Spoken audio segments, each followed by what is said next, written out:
Hey, what's up, guys? Welcome to Grift-splaining the interwebs.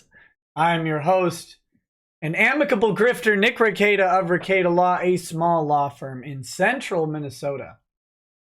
And oh boy,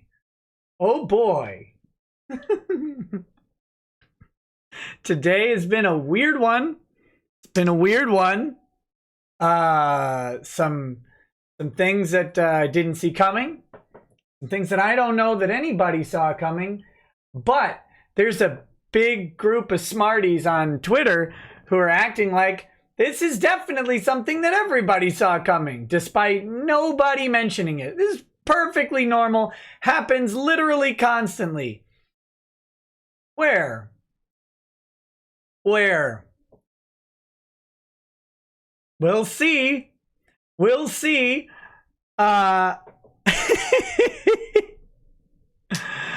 Oh my goodness. Can you imagine the things that had to be said over a phone today? Oh goodness. I bet they were just delicious. I bet they were delicious enough to get some washed up, haggard thoughts, a little bit salivaty, maybe some spittle flying. Oh man. There's yeah. We're going to talk about this today. Letting a few more people cycle in as we get prepared for the grind up, the wind up, whatever it is, as all that starts getting ready to go. We're going to talk about there's a hearing today. Sort of. I shouldn't call it a hearing. It was in chambers. It was only involving counsel. And then, there's an order that came out of it. An order hasn't been filed with the court. Nothing about this was filed with the court. But yet the Dallas Morning News was right there to report it. The Dallas Morning News was... We just can rely on the integrity of the Dallas Morning News and their unbiased approach to all of this. As Sharon Grigsby said that she is unbiased in this. She's reporting honestly and earnestly.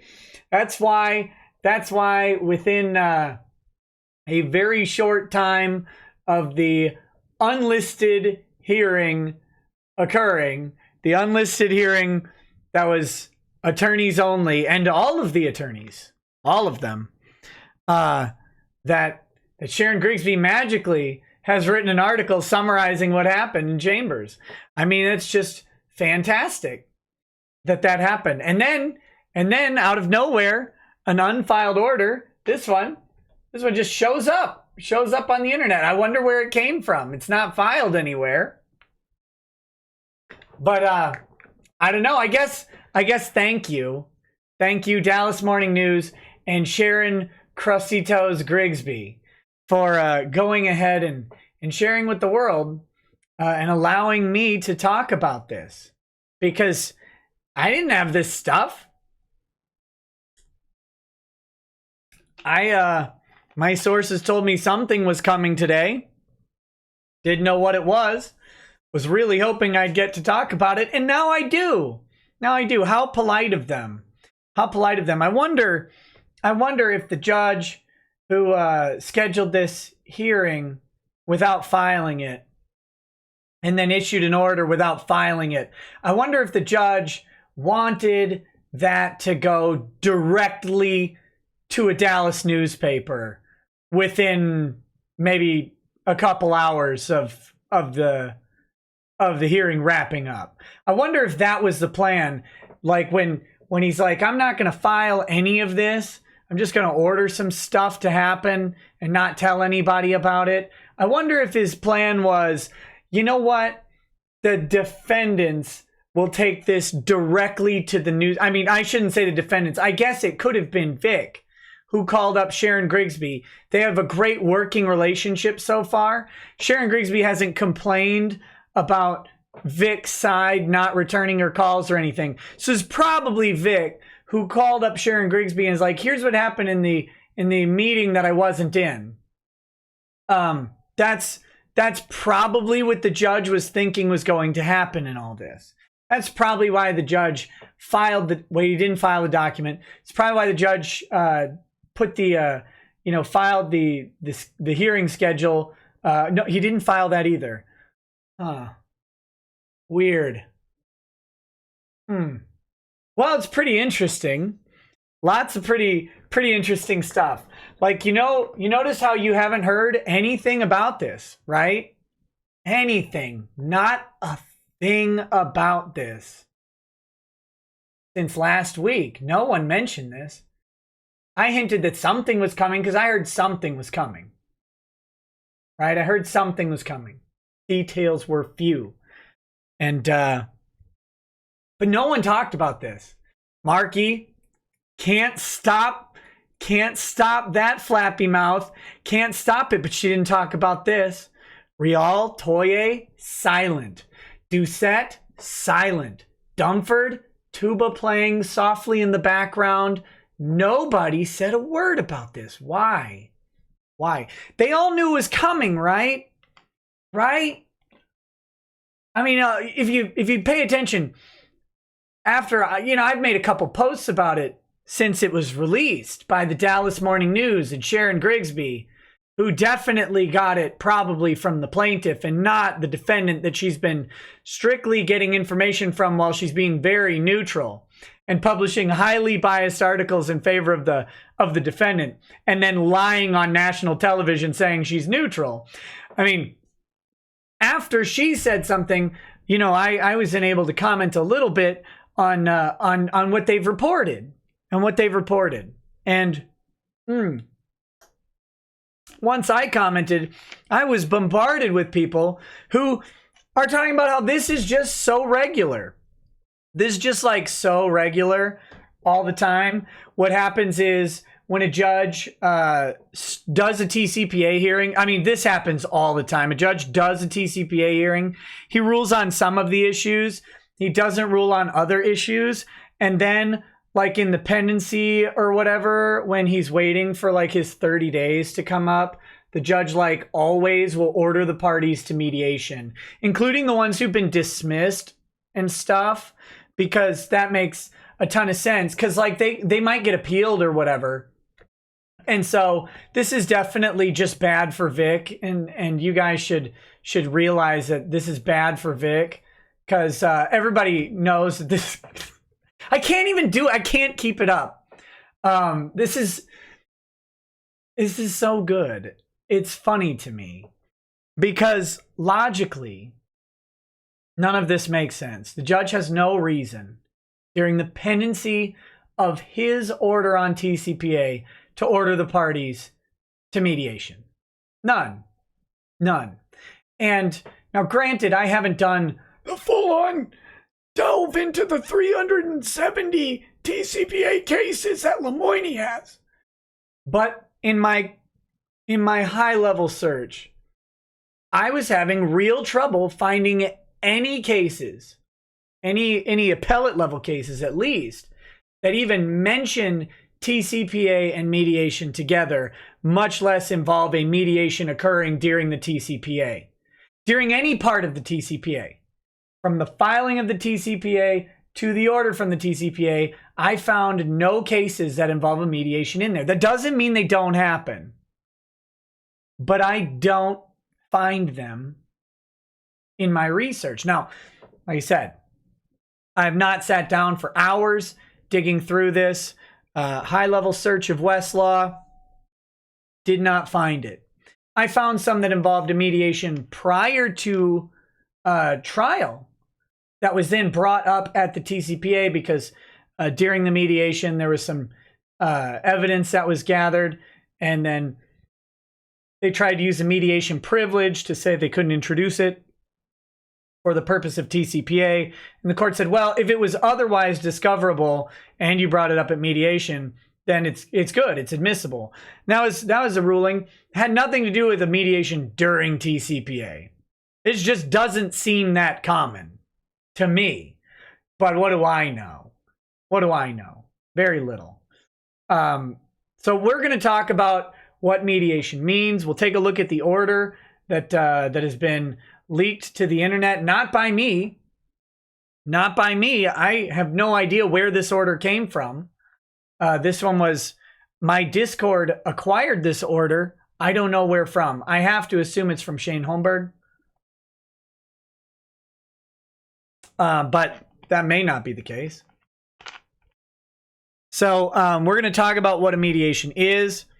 We'll talk about the court's authority. And then we might have to have a little bit of a discussion. Oh, I'm supposed to lead with my mistakes. Dang it. Grifted again. Supposed to lead with my mistakes. So let me real quick lead with my mistake. Then we'll do super chats and then we'll get into this whole thing today.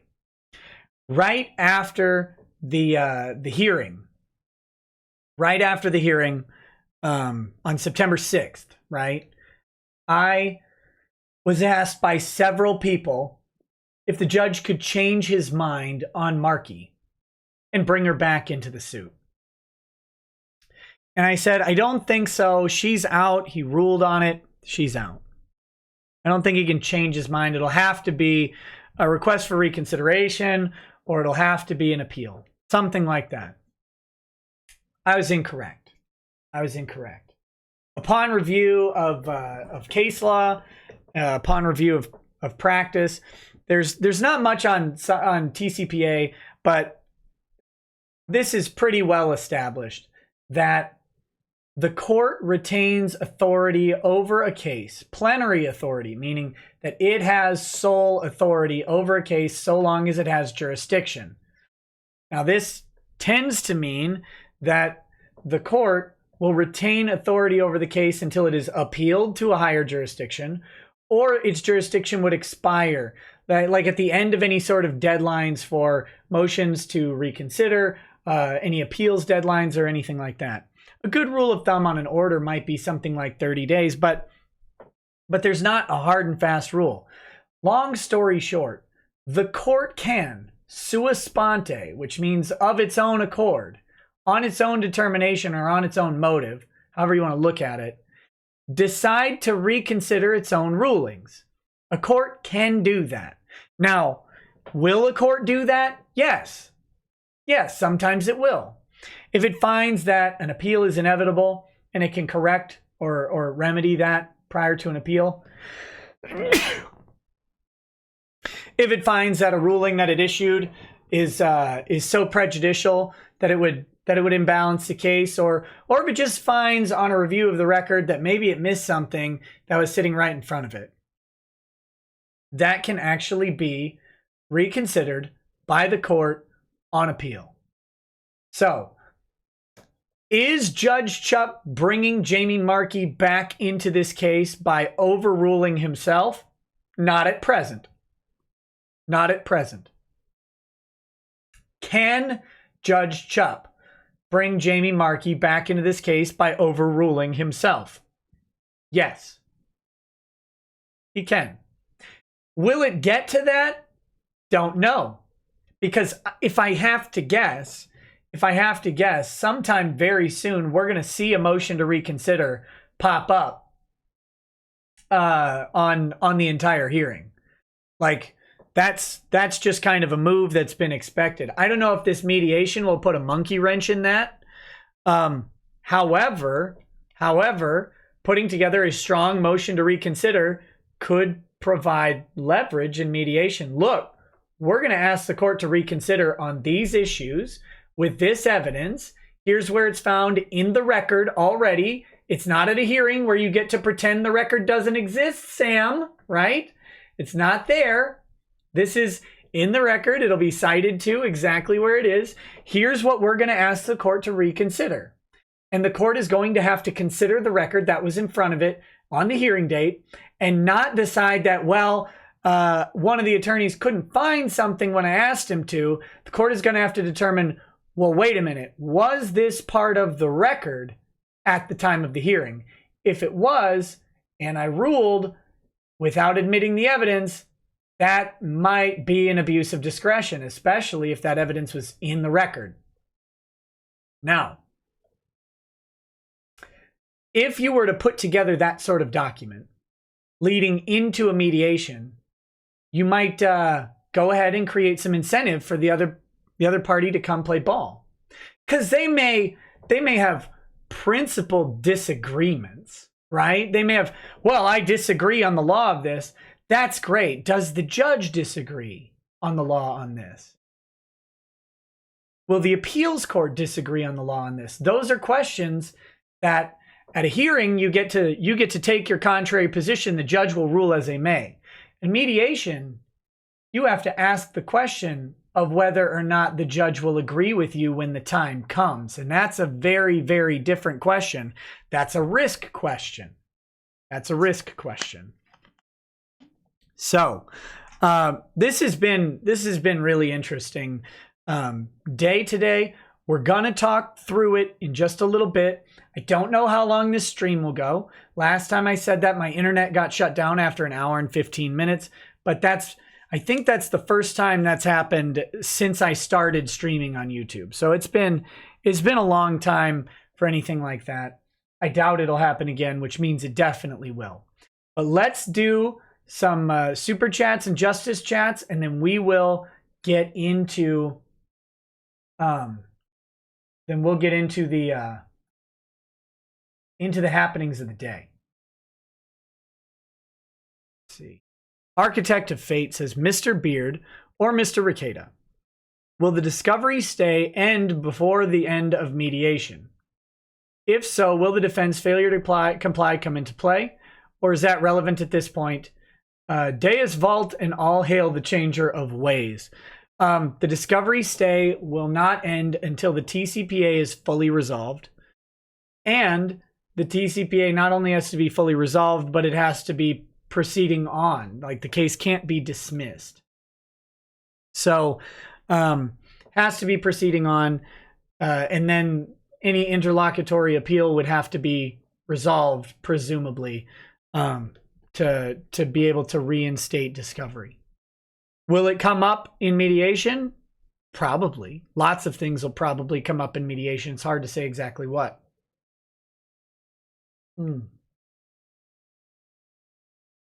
Goodness gracious. All right. Wes Nile-chan says, Nick, what kind of second-rate boomer grifting is this? Title of the stream should be Turnabout Tuesday. Mia would be ashamed of you. I have changed it just for you, Wes Nile-chan. Tucker says, have you heard about the New York Times disaster? Accused Brett Kavanaugh of sexual assault again. The supposed victim didn't even remember the incident. Dems screaming to impeach him. Giant meteor 2020. Well, you know, it's amazing how that works. It'd be really interesting if that DC nonprofit that the person who broke the story to the New York Times ran was, was politically motivated. I have no idea if they are or not. Just smell a little weird. Chuck Norris, Texas Lamer says, so what are the odds of a good faith mediation by the defendants? Well, good faith mediation would probably be the defendant saying, we don't want to mediate. Also in Lemoyne trash voice, trash is back, you fat female dog in heat. Oh my gosh. Innocuous Remark says, Nick, it's time to admit that tie beard is just a suit you wear. Halloween was almost a year ago. Well, listen, it's a good suit and I can't stop wearing it. Nunya Biz says, I can see it now.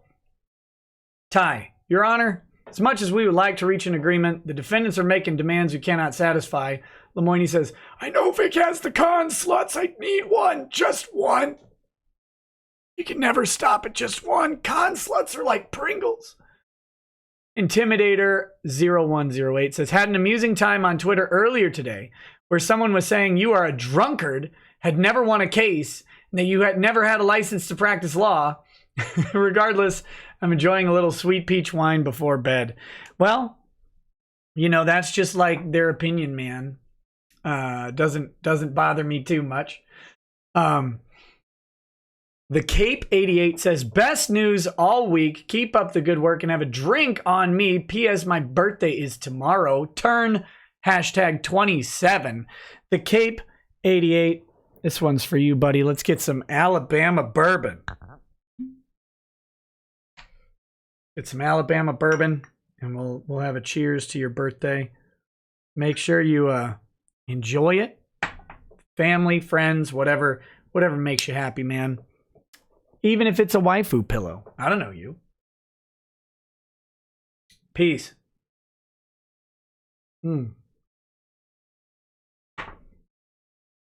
DNA Crows, lol Twitter, quote, he's giving Ty one last chance, but I thought you said it was over.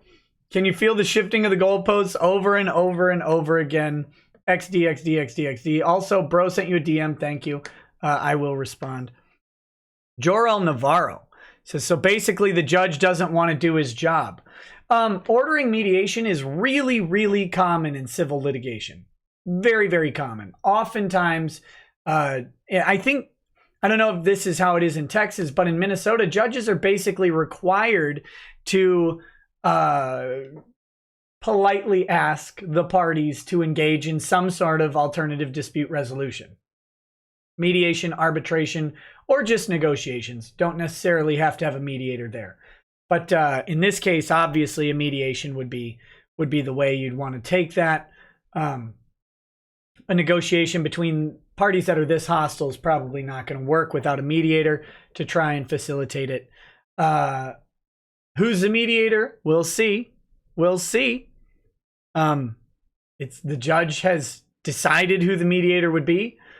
Probably in the interest of time, I'm guessing that's why the judge picked a specific mediator, so that there wasn't a squabble over who the mediator would be and wasting time during the TCPA. That's probably why.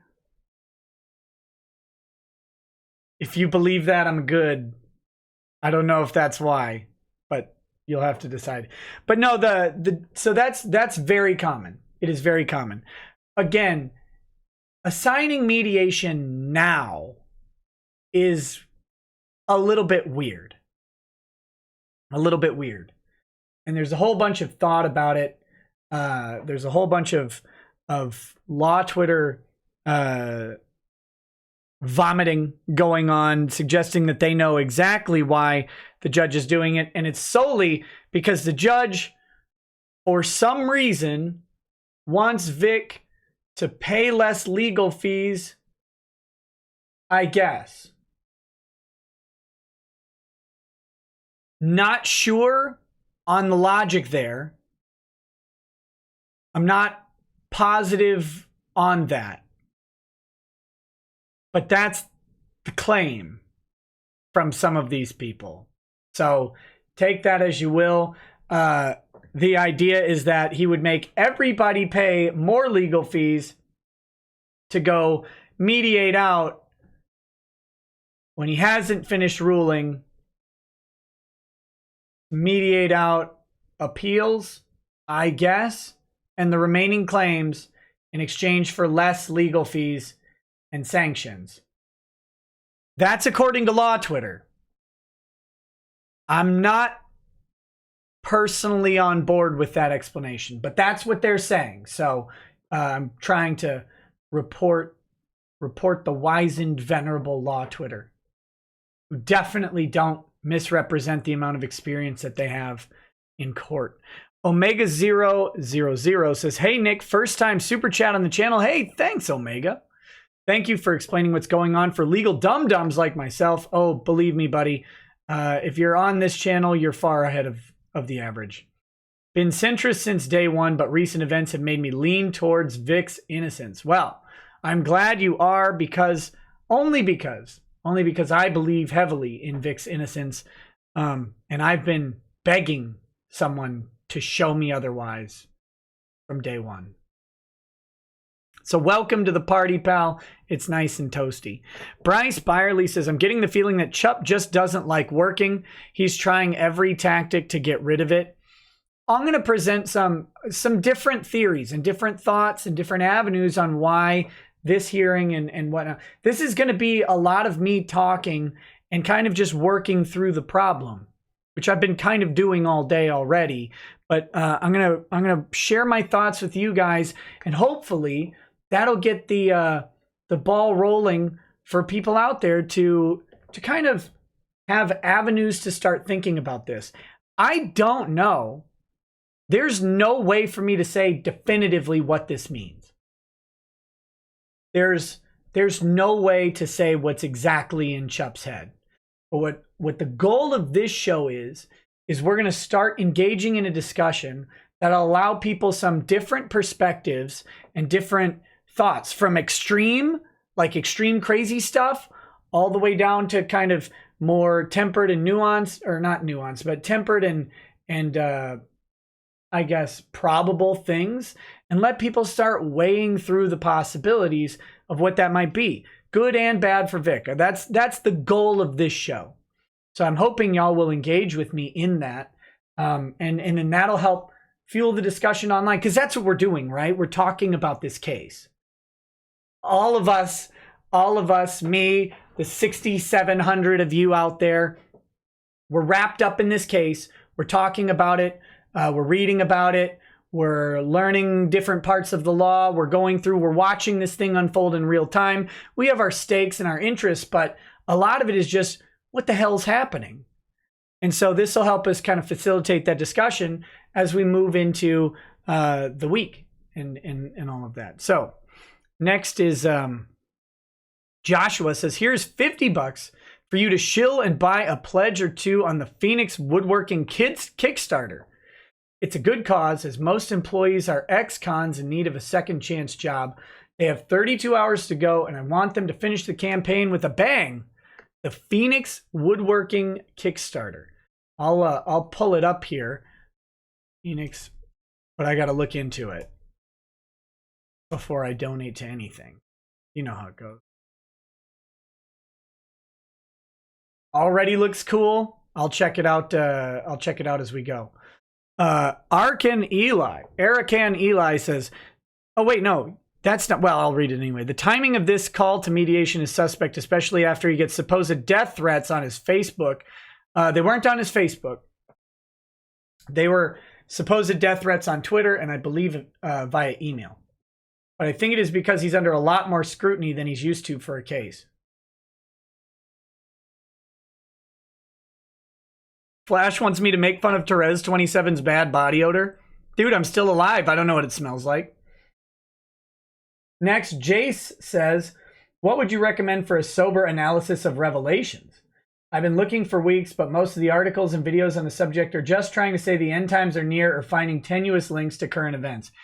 Jace, if you want a very, I guess you could call it sober, it's actually a very radical look at Revelation. It's a book called Apocalypse and Armageddon, I believe. It's a very interesting look at Revelation in a way that is completely the opposite of what you're saying. It's written by a hippie pacifist, but it's well researched and very interesting. I would read that. And if I can get you the exact title, if you email me, Jace, just say Revelation book. I've got it in my Kindle, but I think it's Apocalypse and Armageddon, something like that. And it's got a subtitle because academics are weird and they all respond with subtitles. But yeah, email me and I can get you the exact title. It's available on Kindle. It's not very expensive. Really interesting read. Nova Zero says, so Nikki, I was speaking to a lawyer friend about this case. He asked me questions and asked what certain things I mentioned were. Then he told me that maybe I should be a lawyer. Would a law degree up my grift rate? Lawyers are master grifters. Master grifters. So, except for public defenders, terrible at grifting. But everybody else, master grifters. Only a lawyer can convince you to pay him $300-400 an hour for a phone call. I mean, anybody else, you'd shoot him at that rate. So can't say that. Whoa, can't say that. Sorry, in Minecraft. We wouldn't want anybody to get the idea that there was some sort of threat being passed around. Anyway.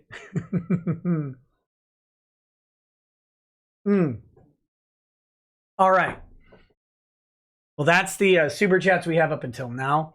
Let's look at this order. Do that. There's the order. It's very short. Now let me set the stage here. Let me set the stage. Sometime last week,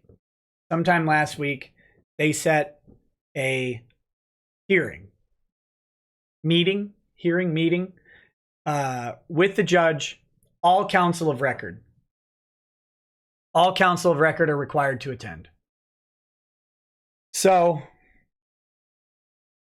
that's everybody. Everybody has to show up and have this meeting. Nobody knows why.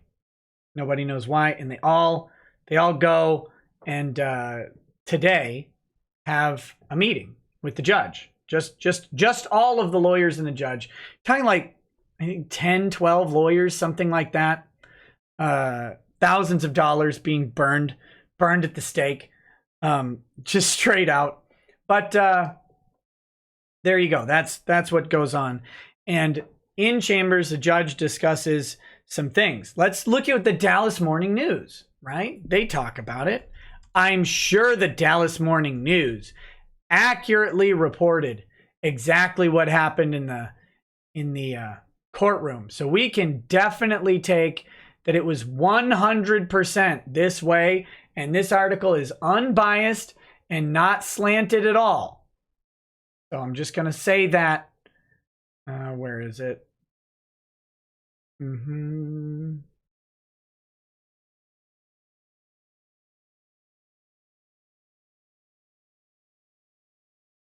Oh my gosh.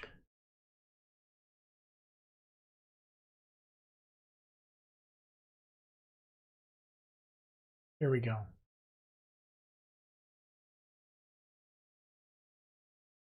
Nathan, I only missed your super chat if it was $20 or more. Otherwise, I will get to it eventually. But it will be in due time. Okay. So here's the Dallas Morning News article for you to take a gander at. Latest in anime's #MeToo moment. Tarrant County judge orders mediation and shares threats of violence in Vic Mignogna lawsuit.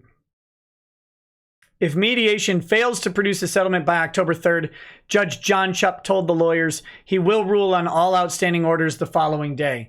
I don't know that Judge John Chupp actually said this, but maybe he did. We'll see.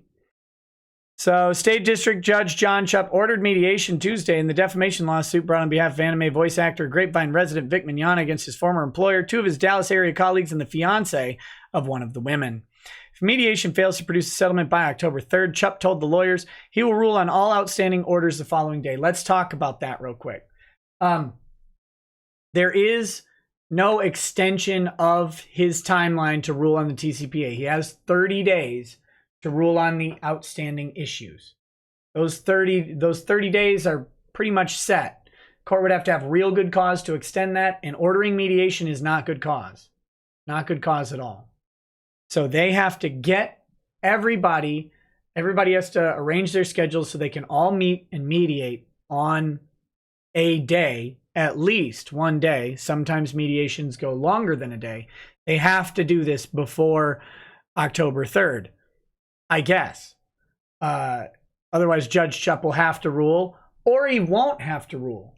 It's an interesting thing is if a judge doesn't actually rule within their 30 days, the plaintiff wins, and the defendants would lose that on appeal. The judge has to rule within 30 days. They don't, it's taken out of their jurisdiction. They no longer can. So that's how that works. I don't know that Judge said he would rule on all outstanding orders, but maybe he did. But remember, this is coming from Sharon Grigsby, and I trust it about as far as I'd be willing to have her stink up my car. Lydia Schewitz says, I'm glad you're drinking the bourbon. Oh, it's good. It's good bourbon. Wish I could have brought you more of the Iliac. Would you say you like it better? The Iliac was Ilic. was really, really good. It's hard to beat. Man, that was a wonderful scotch. This is a great bourbon, though. And I love that it's American. Pyretta Riddle says, hey, Rackets, glad I missed your second stream boomer. I laughed so hard I couldn't catch my breath. Much love to you in chat. Also, con sluts, rise up. Perseus the Cat says, maybe Chupp is trying to clear some of the charges without having to embarrass himself, reversing his own orders, maybe, or made to on appeal. Mediation might initiate settlement and he can leave things dismiss/save face. Possibly. Weirdo with a cello says, I start trade school later today. Supposed to be in bed by, what is that? That's 10 p.m. No. 8 p.m.? Wow. Every day for the next year, yet here I am unable to sleep. This can only mean one thing. There is a God and he wants me to give you money. Hey, I agree with that, God, but buddy, take care of yourself before giving me money, but I do appreciate it very much. Thank you. So the long and short on that, though, is this mediation does not grant an extension of time for Judge Chupp to rule. And if the judge does not rule on the outstanding things, those things will automatically fall in favor of Vic and the case will move on. Chupp also handed out copies to the lawyers of some of the threats of violence that have been emailed and circulated on social media against him and others since the September 6 hearing in which he dismissed some of Mignogna's claims. He told the attorneys that the Fort Worth Police Department forwarded the threats to his office. One email read, hello, I just wanted to let you know that Judge Chupp is a brain-dead moron, and I sincerely hope that someone accuses him of rape. You are the cause of school shootings, suicides, hate, and violence. Judge Chupp just let a group of open criminals go free. Shame on your kangaroo court. When people start uprising, I hope your court is the first thing targeted. So that's apparently a threat of violence, which if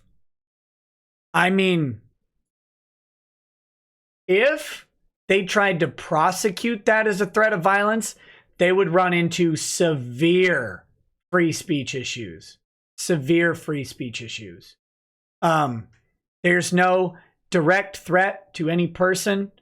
There's a desire for violence to occur that has long been upheld in Brandenburg versus Ohio. This is questionable at best. I think Chupp knows that. One series of tweets included disillusioned, the strong reminder that justice only leaves the barrel of a gun. That's not a threat. And when the state fails to defend its citizens, it's only natural that the citizens take care of themselves.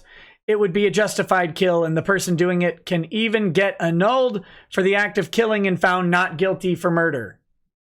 Again, where is the threat of violence in this? Not the pretend we're on Twitter threat. I'm talking about the legally actionable threat in these. Now, I'm not saying I endorse this. I think people need to chill out on any talk that might insinuate some sort of violence, right? I don't think solving things by violence is a solution. I've said over and over, I'm a pacifist on most things. Like, you threaten me personally and put me in danger, and I will retaliate with violence. Absolutely. But I do not believe solving disagreements or political disputes, especially with violence. That's why I'm opposed to groups like Antifa and have been for, a very long time. Very long time. So I'm not suggesting that people talk like this or anything like that, but this is not a threat. Who's threatened? Point that out. Who is threatened in this thing? Who, upon reading that, what reasonable person reading that would say, I am supposed to be in reasonable fear of imminent bodily harm based on that communication? No one. Of course not. But anyway, Chupp called on both sets of attorneys to refrain from inciting their supporters. I highly doubt that. I highly, highly doubt that, Grigsby. I think you know that you're lying. Chupp has talked about being a free speech guy. And to suggest that the attorneys refrain from inciting their supporters, I highly doubt it.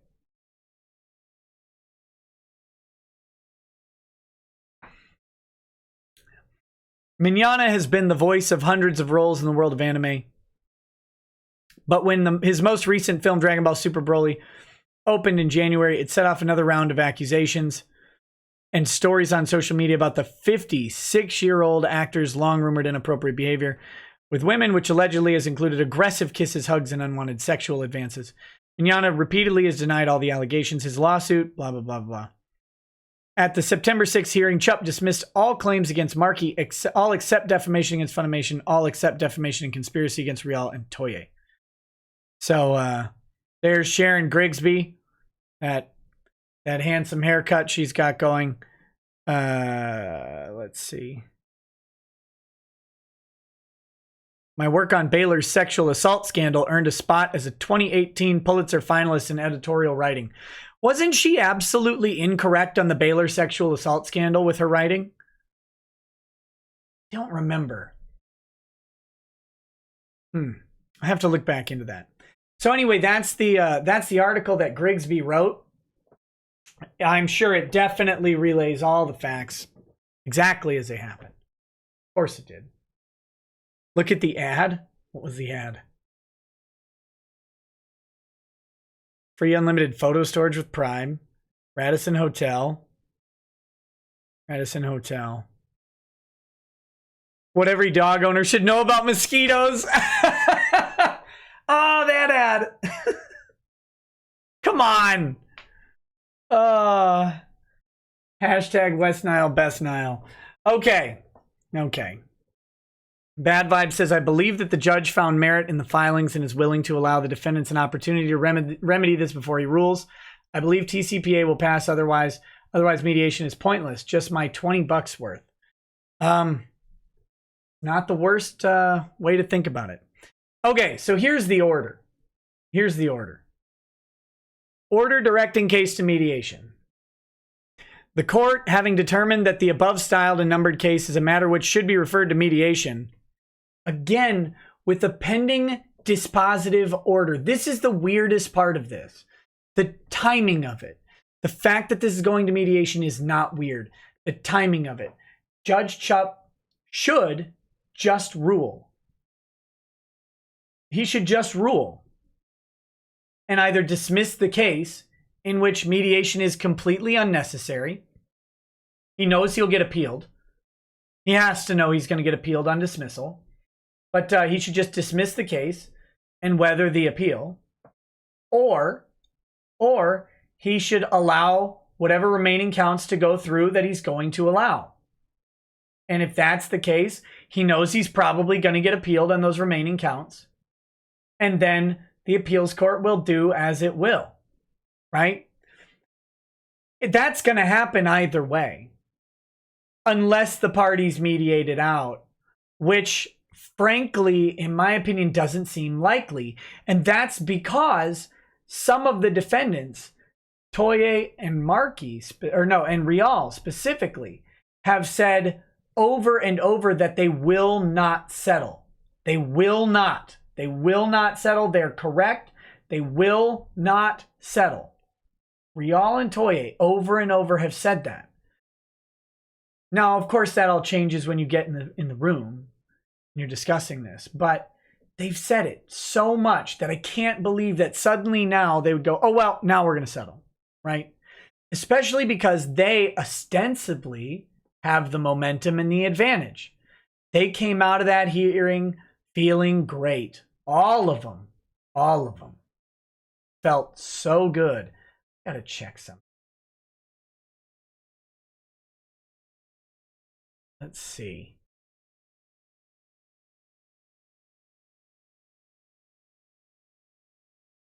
Looking for something.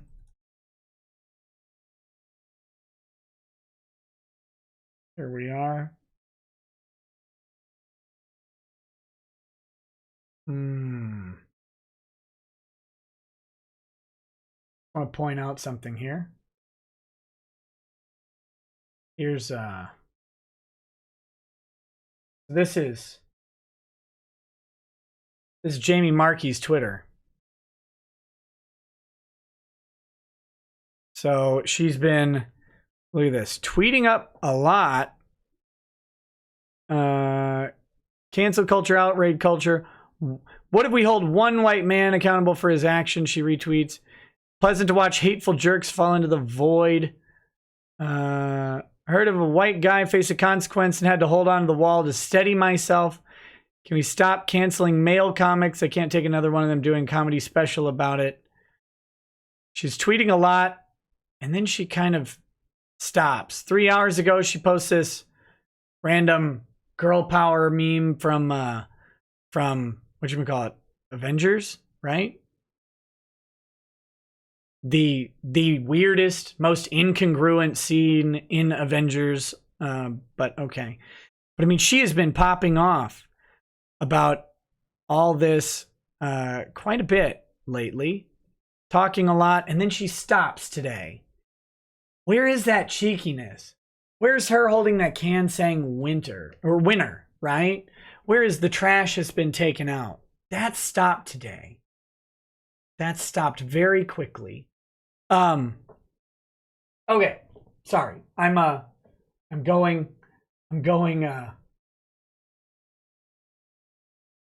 back to the order here. Oh, real quick. Perception check says, did the parties have to be present during mediation? We'll get to that. If so, what's the plan to deal with potential chimp outs or worse? Thinking about our favorite sheepdog. I mean, I think Marchi's the most likely person to lose their cool, just based on her activity. But we'll talk about this in just a second.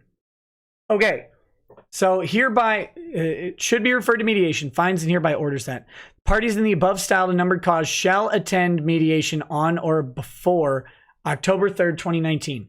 The parties in the above styled and numbered cause shall attend mediation. So that right there says that the parties themselves should be there. But in case, we'll get to more of that in just a second. David Seidler, telephone number is blah, dseidler@laceymalone.com, shall serve as mediator in this cause. So Judge Chupp has decided the mediator. There's no number 3. That was taken out. Number 4, all persons, this is the important one, all persons with full settlement authority shall attend the mediation. That typically is going to mean the parties themselves. If you have full settlement authority, that means that you have whatever authority you need to on the spot make the decision to settle without contacting a client or another decision maker. Okay? So that means that Marchi will have to be present, Toye, Rial, Vic, and some representative of Funimation with full authority to settle. That's probably the main focus of this line is Funimation. Can't just say, oh, we got to take it back to a board or something like that. No, someone with full settlement authority shall attend the mediation. That is, shall is commanding.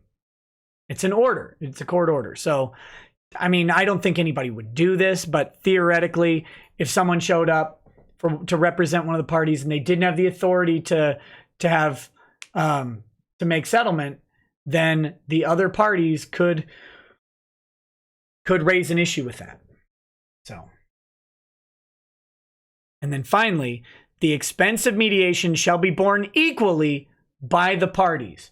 So let's just real quick discuss that, because Law Twitter has been abuzz with how much Vic is going to have to pay. Oh, he's going to have to pay now extra for this mediation for Sam Johnson. I don't think so. Now, the judges have discretion in how much they award for legal fees. They actually do. That's been upheld by Texas appellate and Supreme Courts. I believe the Supreme Court, but definitely the appellate courts have said that judges do have some discretion in what they determine to be reasonable legal fees. And the TCPA does not automatically award whatever fees that the other party determines them to be. They actually, it's evidentiary, it's a fact question, and the judge makes a determination of fact, and that fact may be less or more than what the parties determine is the factual resolution. The judge has authority on it, okay? The judge here has ordered that the expenses of mediation shall be borne equally by the parties. I highly doubt that the judge is planning on going ahead and, absent some bad faith action or something like that, going ahead and then awarding all the legal fees from the mediation to all of the parties. That's what some people on Law Twitter are saying. I think they're ignoring the plain language of the order, stating that all parties will bear the expenses of mediation equally.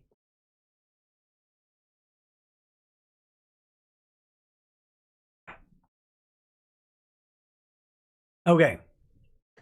The text in 83 says mediation for defamation does not work because it usually comes with gag orders, and all the tweets and articles defaming Vic will remain, plaguing him throughout every job he applies for in the future. That's something you have to resolve in mediation, right? Something you have to resolve in mediation. We can talk about that in a minute. So I want to just leave this up for just a second. I'm going to take this off and put my stupid face back on, and then we'll talk. We'll just have a free-form discussion for the rest of the show about these different things. So we're going to have a free-form discussion on this, but I want people to just see this thing in case there's anything else you need to read. So, all right, let's go. My mug, and I apologize for that. Okay, so here's what we've got. We've got Judge Chupp during the pendency of the TCPA order. Not during the pendency of the TCPA. He didn't order this at the beginning when TCPA was filed. He could have. He could have said, mediate this out. Before we go through the hassle of the TCPA, mediate this out. I've got 60 days. Heck, he could at that time, he could have for good cause extended the hearing date. He could have extended that. Could have said, I want to have time for mediation. I want these parties to try and work this out. He could have done that. He didn't. He didn't do that. They come into court objectively, no matter what side of this you're on, that hearing was weird. There are non-rulings where there should be rulings. I mean, stuff that in the first opening minutes of that hearing, there's no ruling on which particular set of pleadings they're going to use. Listen, you have to know what pleadings you're going to use because the pleadings themselves are evidence for the purposes of TCPA. You have to know if you're on the First Amended pleadings, Second Amended pleadings, the original petition. You have to know, you technically have to, he should have ruled on any of the orders that came in. He just ignored it. Even though they're having a motion hearing on motions to strike, not orders, motions, supplements to their motions, responses, all of those things he should have ruled on, and he didn't do it. So right now, you can't even determine legally what the record entails. You can determine what it should entail because you've put certain things before the court, but you can't determine what it does necessarily entail because the judge hasn't ruled on it. He hasn't ruled on motions to strike. He hasn't ruled on which pleadings exist. He hasn't technically ruled on the affidavits or the unsworn declarations. He just kind of said, I'm probably going to consider it. What does that even mean? That's not an order, by the way. Actually, there's express case law out there that says, I'm probably going to do X is not an order. It's not. The judge has to memorialize that order for it to have effect. To the point where there's TCPA cases where the judge says, I'm going to dismiss this cause of action under the TCPA. I'm going to grant the motion to dismiss under the TCPA. I'm going to do that, but he doesn't actually do it. He doesn't write the order until like day 33. And then too bad. Even though he writes an order late that says he dismisses the action due to the TCPA, he said, that's not a ruling. He has to definitively rule. Now, of course, he did definitively rule on Jamie Marchi, and he did definitively rule on all of the issues that he dismissed. Let's not play around with that. He made rulings from the bench. Those rulings are in force. Okay, so I have to be very clear on that. I don't want anybody misunderstanding. Those rulings are in force. He does have full authority to reverse any of those rulings on his own motion at this point. He doesn't need to do anything about that except maybe hold a hearing before he does it. Maybe. That's a maybe. But he has the authority to reverse himself. Not saying he will, or even that he's indicated that in any sort of way. We can make inferences, but there's nothing solid. Racuna says, finally get to catch a show live, though unfortunately it is while nursing a flu. Oh, that sucks. Do you think they will bring the sheepdog and his wife beater, remote in hand, to try and bully Vic into settling? Love the show, praying for Vic. I hope they do. I hope they do. I hope Toye tries to man up on Vic. That would be very, very funny. Okay. Let's get back to this. So the judge orders this mediation during the pendency of the order. So that means there are 5 outstanding claims and then 12 claims that he's ruled on.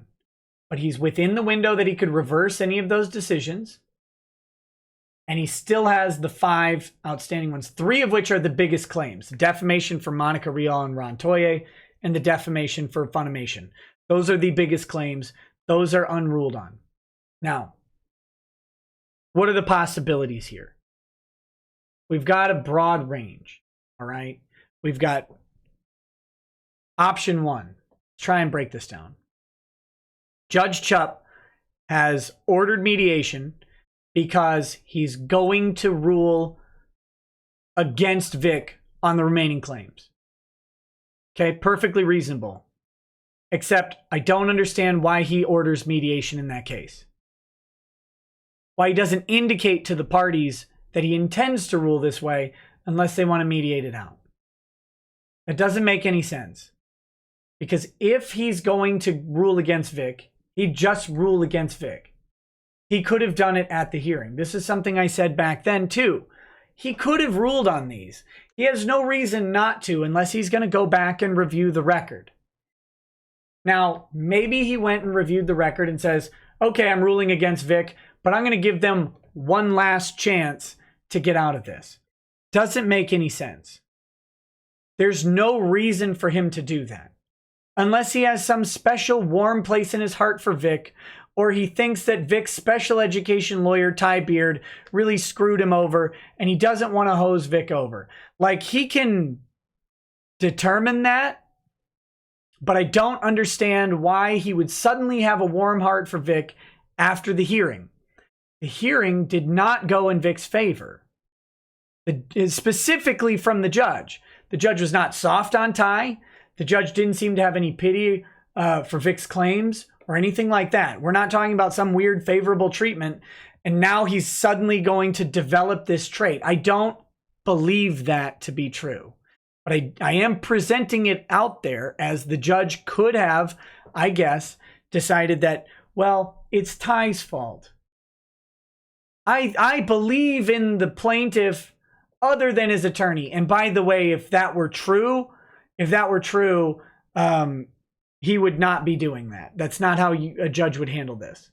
Judge would not say, the plaintiff is going to be wronged here because of his attorney. So let's screw over the plaintiff. That's a weird position for a judge to take. But I'm not saying it's out of the realm of possibility. Another option. The judge intends to rule in Vic's favor. Right? Now he wants to give the defendants an out, a way to settle this, a way to foreclose appeals, settle the outstanding claims, and have everybody walk away.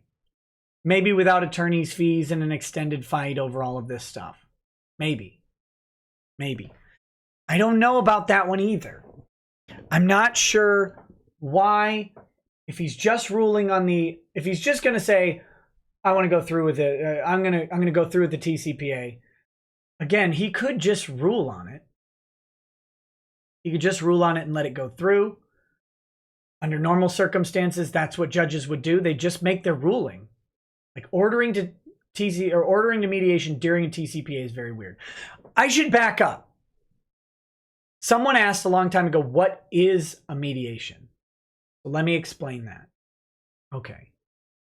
A mediation is when all of the parties, or some of the parties, depending, the parties to the action in question. So in this case, all of the parties go to the same place. It doesn't necessarily mean they're in the same room. We'll get to the process of that in a minute. They go to the place and they have a neutral mediator. Now, I don't know about Texas mediators or whatever. Some states have certified neutrals. They have a class on how to be a neutral. They have a certification that they have to update and renew, and then they get to be certified neutrals. Minnesota, I don't believe we have certified neutrals. We have people who call themselves mediators. But you can't say I'm a certified mediator or anything like that. I don't believe. I was thinking about being a mediator and then I decided not to because that's horrible. Anyway, you have, I don't know how Texas works out, but you may have certified mediators or certified neutrals, you may not. Anyway, the person is impartial. They cannot have a conflict of interest with one of the parties. They're supposed to be impartial to all of the parties that are present. And their job is to facilitate a negotiated discussion between the parties to see if they can reach settlement. And then if they reach settlement, if they do reach settlement, they write it up and put it in a proposed order and send it to the court. Okay, that's how mediation works. Now, how a mediator functions and the benefits of having a good mediator versus a bad mediator is a mediator brings their personality, their experience, and their negotiating skills to the table. So some mediators are retired judges. They have valuable insight because what they can do is look at this case and say, look, if I'm looking at this case, I'm looking at this, I'm considering these things. That's what your judge is considering. This might help you inform your mediated decisions. It might help you inform your settlement decisions. If I'm looking at this case, I'm ruling against all of you guys. Take that for what you will. I don't like your case. You have to kind of understand that you've got a weak case here. Or if the mediator maybe isn't a judge but an attorney, they could say, look, I've seen this come before a judge in the past. I've seen it come before Judge Chupp in the past. This type of thing has come up, and here's how he dealt with that case. Here's the differences, here are the similarities. Maybe you need to think about this on your settlement. That's one thing they bring to the table. Their own personality is their ability to build rapport with two hostile parties and act as a go-between, and this is invaluable. This is invaluable. The mediator's there to gain the trust of both parties so that he can take an offer from one party and present it in good faith to the other and say, look, I'm the messenger, of course. Here's the offer they've given me. I've talked to them about some of the things you said. They came down here. They really are stuck on this. But this is what we've got. This is what I'm working out for you. How does this sound to you? What do I need to go back with them with? Are you ready to accept this offer? That's a big selling point of mediators, is their ability to build a relationship very quickly with both parties who likely hate each other at this point. They both spent a bunch of money. One was wronged by the other. He's then accused the other of wronging him. It's now public. They've done stuff like discovery, and now they just basically want to murder each other. Then you've got this nice, affable person in the middle who's saying, look, I know you guys hate each other, but talk to me. Don't talk to them. I'll go talk to them. I've got your pitch. I'll go pitch it to them in the way that I know will work with them. And then I'll get their pitch and I'll bring it back to you and we'll have that. And you know you've got me and I'm honest. You may hate that other scumbag, but I'm going to bring you what they tell me and I'm honest about it. So you have a mediator. Now, are the parties in the same room? Sometimes. Sometimes they're in the same room. Sometimes they're not. I've done both.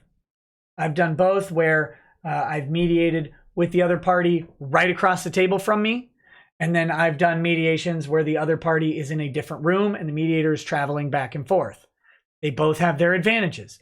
Sometimes screaming at each other a little bit is good, getting that off the table and then going into talking. Sometimes screaming at each other is anti-productive and being in separate rooms is very helpful.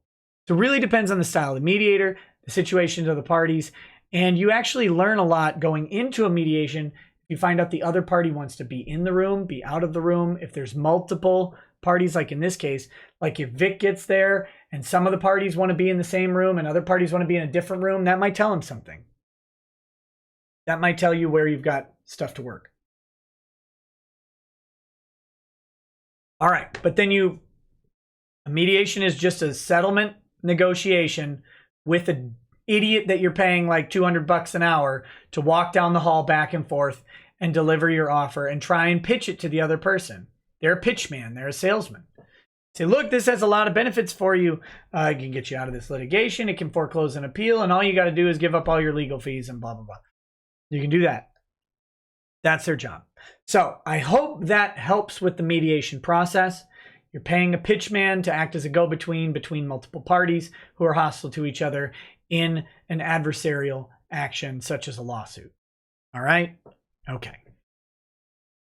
So Judge Chupp may be thinking, I'm going to rule against Vic, and I want him to go to mediation. The reasons for that would be, this is a recap, the reasons for that would be something along the lines of, I don't want to award or determine the attorney's fees. I want them to settle this out, and they can work out those attorney's fees on their own, right? Or they can do no attorney's fees. Maybe they'll all just agree to walk away. They just walk away and nobody pays any attorney's fees and no damages, and everybody shuts up and goes home, and this whole suit is over, thank God, because I don't want anyone looking at the hearing that I did. Maybe that's Chupp's reason. Now, maybe Chupp's going to rule in Vic's favor, and he's trying to indicate to the parties that there are still live matters, and those parties may have an interest in settling.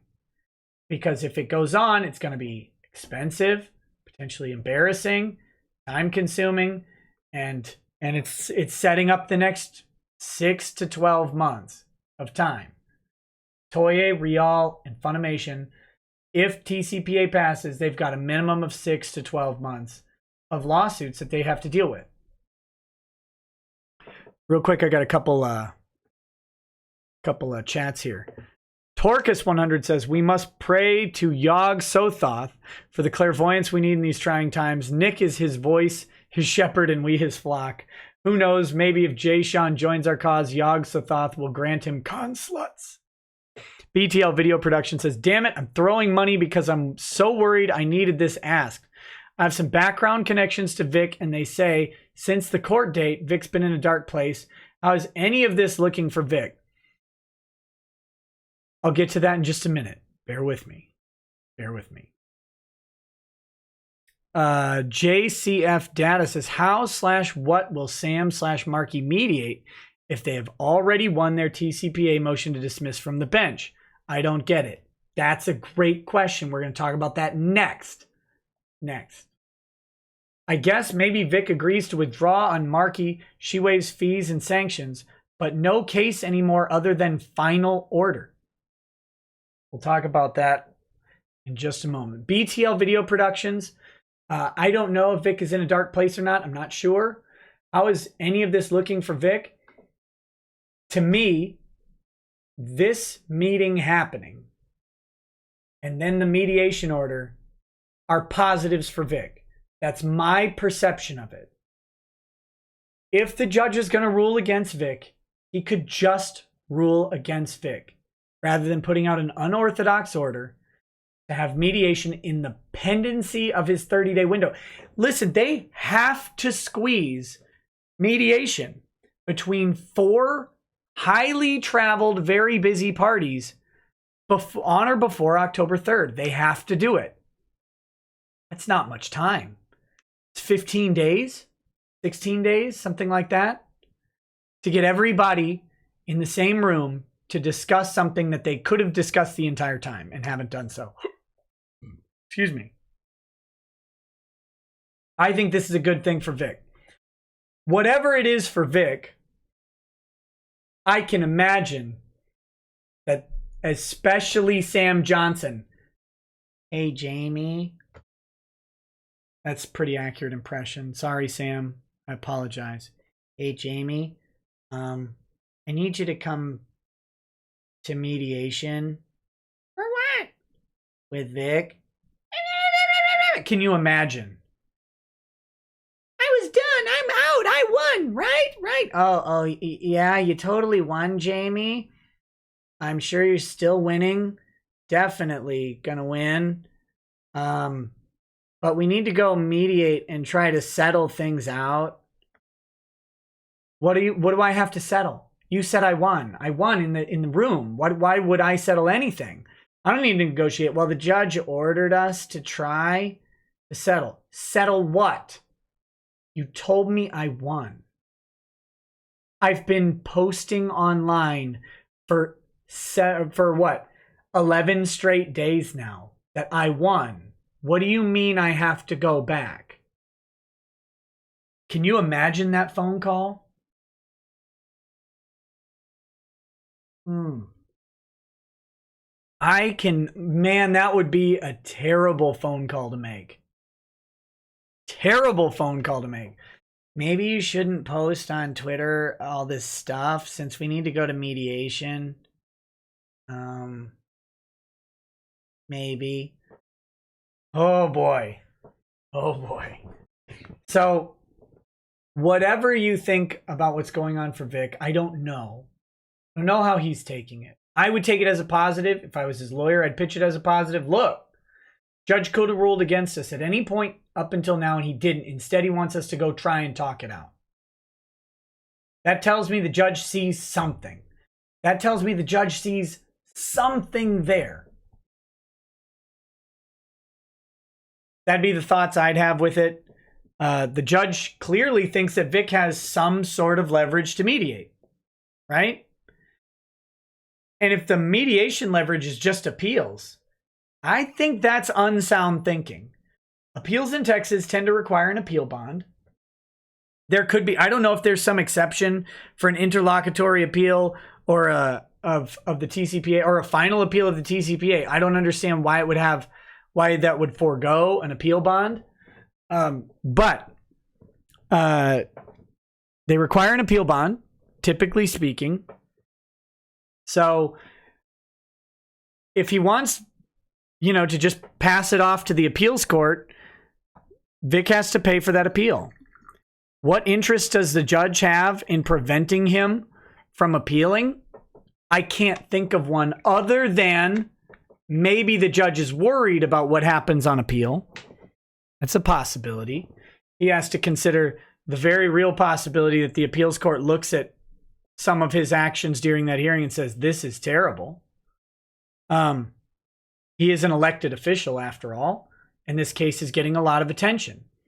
So now if an appeals court, think about this, if an appeals court overturns Judge Chupp, he's got a bunch of people in Dallas, Fort Worth, and across the country looking at this and saying Judge Chupp made a mistake. So maybe he's hoping to pass it off that way. And he's going to get appealed either way. He has to know that. Unless they foreclose it in settlement. So. Oh, God. I always forget that military special is so bad. Okay.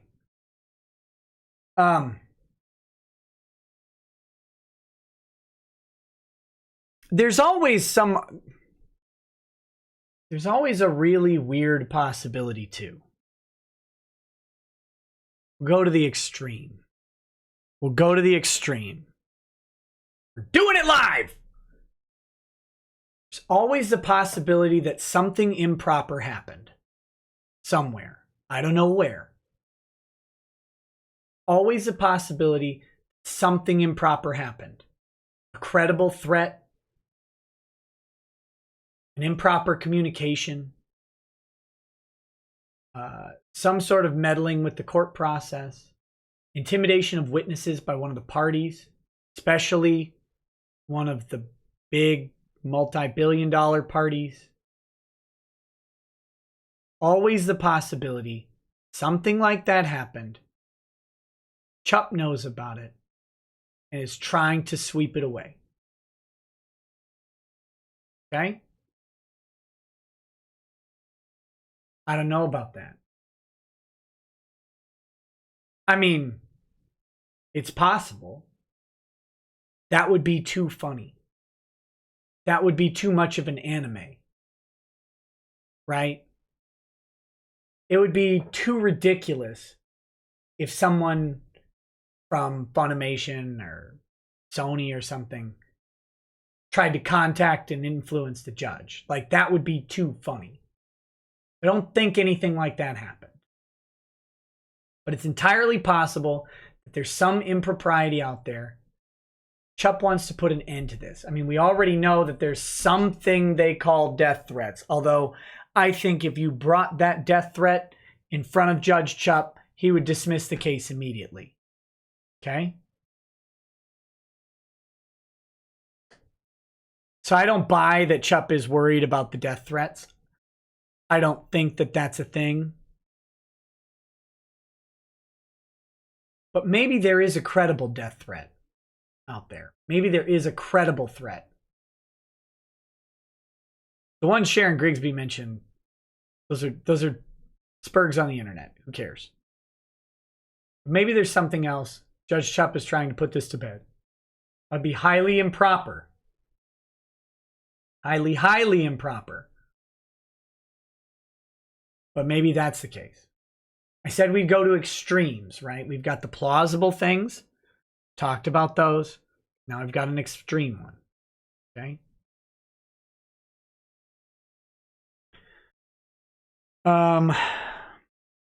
S. Cybertaz says, I stand with Zap Brannigan on this. Never trust a neutral. Oh, they're so beige you just can't trust them. Okay. So let's get back to this Jamie Marchi thing, because this is the real question. This is the real question. Real question is, why is Marchi back in? Why is Marchi brought to the settlement? Now, Kick Vic and Law Twitter, they have all the answers. This is just a judge requiring her to be there because she has something to trade with Vic. Vic can forgo appeals and she can waive legal fees. 1, no way. 2, no way.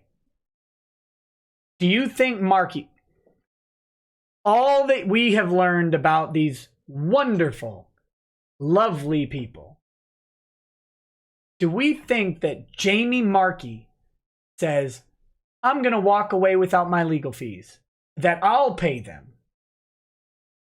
I don't buy that for a microsecond. And I don't think Judge Chupp does either. I don't think anybody who's even looked at this case thinks that Jamie Marchi wants to walk away with $0 in legal fees, because that puts her in the hole several $1,000s that she frankly is not supporting with those massive lines that she's drawing at all of the conventions. Gravity doesn't count, sweetie. I'm talking about the people there willingly.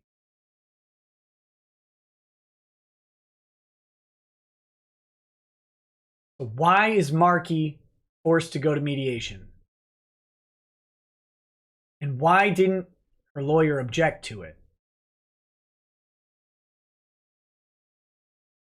These are big questions. These are big questions. Again, this is just foreclosing appeal. And let's look at the other side of the coin.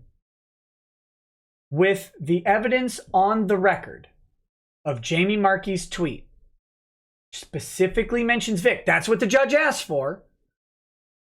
It's on the record. Sam Johnson brought it up in open court. I believe it's in his filings. All of this stuff is on the record. Again, not being able to find something at a hearing is not actually dispositive and is appealable, because the court has an obligation to be familiar with the evidence on the record. The court has an obligation to do that. And if it's on the record, he gets appealed. Period. So Vic takes Jamie Marchi's account, which is her tweet with her little story, and he says, this was on the record. It was in the record. It was here, and here. The judge overlooked it. It's part of the record. It is a prima facie case of defamation per se, because my client says this never happened, this never happened, and this never happened, and those are fact questions. The judge even talked about these being fact questions, And these are statements of fact that are falsifiable. Therefore, it's defamatory. It's per se defamatory because it alleges sexual misconduct. And under Kahn versus Vanderlinden, you make this argument. It fulfills the malice requirement as well. If Vic's a public figure. And by the way, the judge didn't rule on if Vic's a public figure. He did not expressly rule on Vic being a public figure. Said he's probably a public figure. But he made rulings that rely on that public figure doctrine without ruling on whether or not he's a public figure. So, that gets appealed, hands down. Why would Vic give up that appeal? The uncertainty of the appeal in exchange for legal fees for Marchi? I mean, given two sane parties that I've known nothing about, maybe they make that deal. Maybe. Given Marchi and Vic in their respective positions, I doubt it. I doubt it. I doubt Marchi comes to the table on that. And I know Chupp doesn't know them, but I think he knows more than he's let on.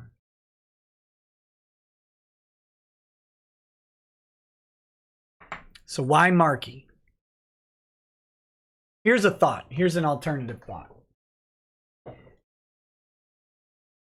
Friday is the hearing. Judge Chupp storms out of that hearing, by the way. Very disappointed, flustered, angry. Leaves the courtroom. And again, I know everybody wants to dump on Ty. And dump on Ty all you want. I don't really care. But if your perspective is that the judge so hated Ty that he stormed out of the courtroom, why didn't he just issue an order ruling against Ty on all of the other issues? Why not?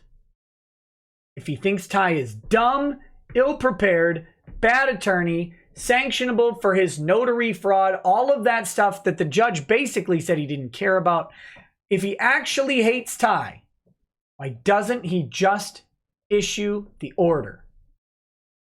Instead, he orders them to mediation.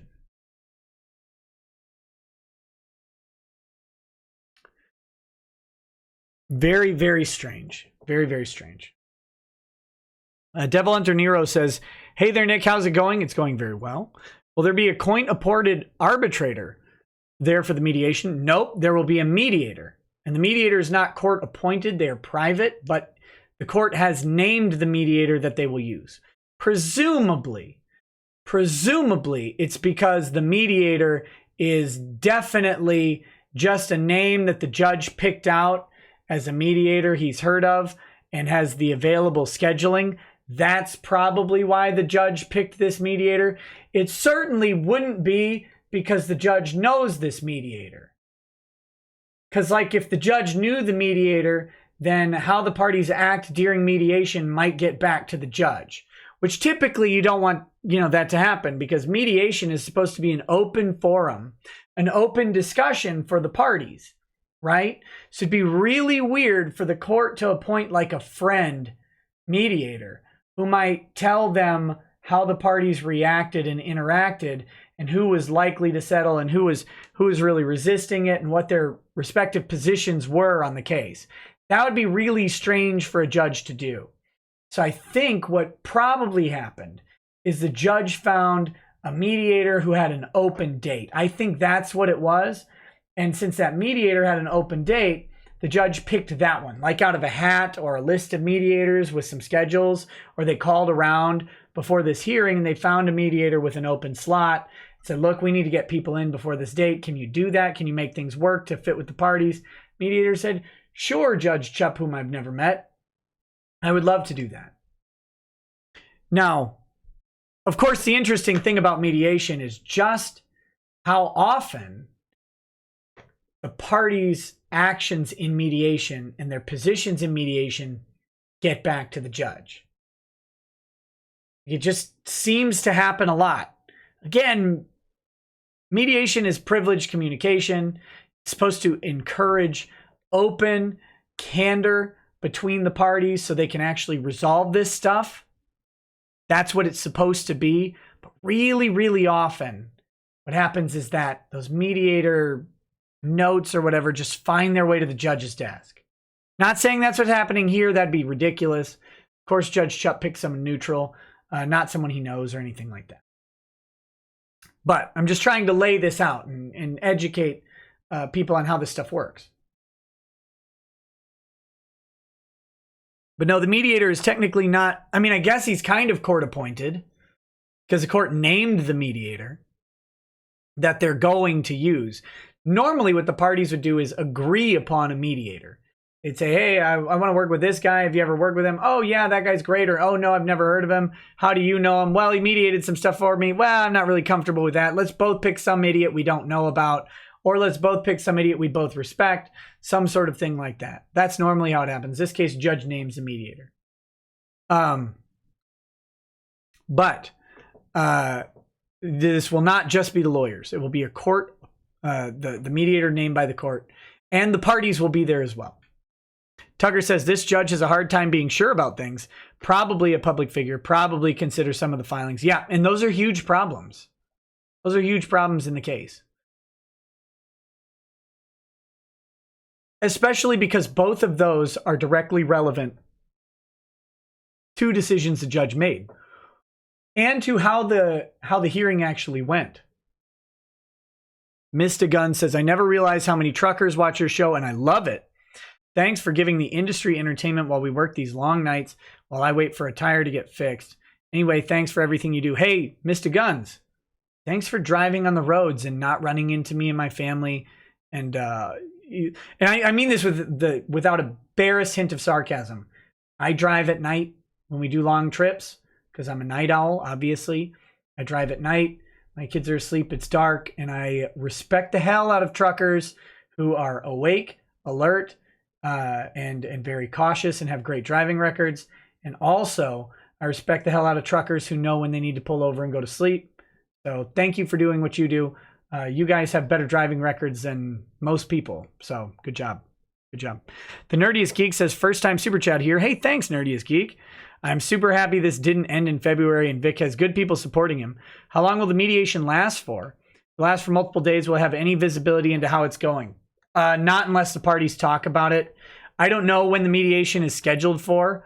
I would assume it's going to be near the end of this deadline, October 3rd, somewhere around there, just because it's got to be really hard to get all of these people into a room. And Funimation has to have time to get some decision maker full authority and know what they're willing to take and what they're willing to not take. JCF Data says, Nick, check your DMs. You might have the doc, but I sent a link to the alleged threats. Some extra tweet threads and more details in the email sender stuff was sent. It was sent to the court. I'm not gonna put those out there because I do not want to in any way encourage that sort of behavior. I really think that is, no matter what side it came from, and I don't know. We can't know anymore because of the gay ops, right? Well, I might stand with Vic, and Vic Mignogna is the greatest person ever. Let's murder Jamie, right? Like that. That's one thing. And then of course, oh, I'm totally kick Vic. Vic needs to die. Vic's the worst person on earth.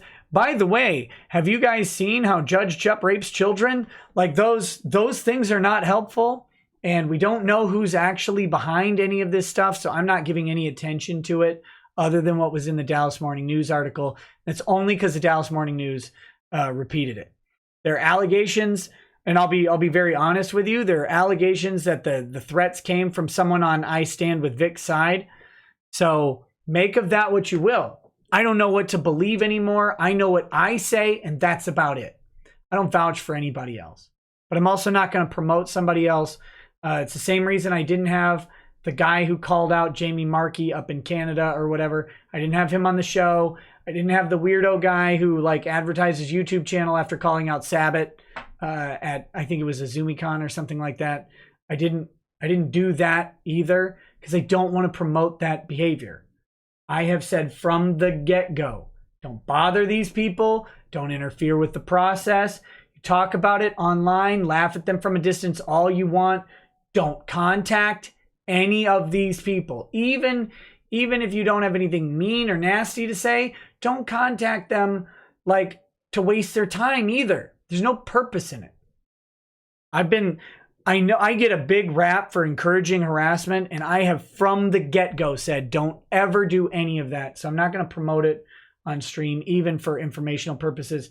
You guys can find those threats. I'm sure you can go look for them all you want. I'm not going to put them out there. Oh, real quick. Magnus Genesis is asking a very pertinent question. How often do you add people from New Project 2? If you are on New Project 2 and I have not added you to my Discord, email me tonight, because we have live chat Wednesday tomorrow starting at 2 p.m. Central Time, and I want to get you added before that. My email got flooded the other day with stuff, and that was my fault. Not blaming anybody, but I may have missed some New Project 2 people. If I have, email me tonight. Big capital letters. Need New Project 2 or NP2 Discord access, something like that. And if you can, send me a screenshot of your receipt. That would be very helpful. Do that, please, and I will get you added tonight. Okay. So there we go. What do we got here? Oh, this is from Felipe Move. It says, hey, Nick, I'm worried Chupp is trying to let Funny go without paying the big bucks. I don't like him at all. It says, but Nick, do you think the mediation is possible or positive for Vic or not? Yes, those were asked a little while ago. Yes, I think it is a positive development for Vic. And here's a simple thing. If Vic doesn't want to agree with Funimation on paying whatever they want to pay or not pay or whatever, he doesn't have to. They don't order a resolution to mediation. They just order that the parties go and engage in good faith. Some mediations are over in 20 minutes. They get there, the parties say, and then they leave, right? Like, that's it. That's the whole mediation. And then the mediator tries to justify an hour of work or whatever, so they have to sit around and talk to somebody. But that's what happens. Like, that's how lots of mediations go, and that's okay. The parties just have to show up when the judge orders them to show up. So, Kid Thrival has been here before with a judge who shot from the hip and would ignore descriptions and evidence or decks and evidence. Next hearing, judge goes 180, goes off record and say, OP now lose in ruling. Judge simply panicked after reviewing the ignored evidence and prayed mediation would save her. Yes, I'm getting to that. Travis the Bard says, if Vic completely loses, he will have fans to back him, and we just got pick his spirit. I will buy Vic a nice pint of finely brewed ale, hopefully with a nice barmaiden. Well, you know, Vic is dating someone. I don't think he needs a nice barmaiden, but that's a nice thought. It's a nice thought. Okay, let's move into Kid Thrival's discussion here. Let's talk about a very real possibility. A very real possibility. Oh, thank you, JCF Data. Sorry to misunderstand your thing. He says it was for reference, not for display. I believe I've seen all of the things. I've got a lot of them, but thank you. I do appreciate that. Kid Thrival. I think I was getting to this earlier, and I apologize if I don't remember. I'm talking a lot, and so it's hard to remember what I've just been talking about all day and thinking about all day versus what I've said on stream. If I'm revisiting stuff, please give me a little grace on that.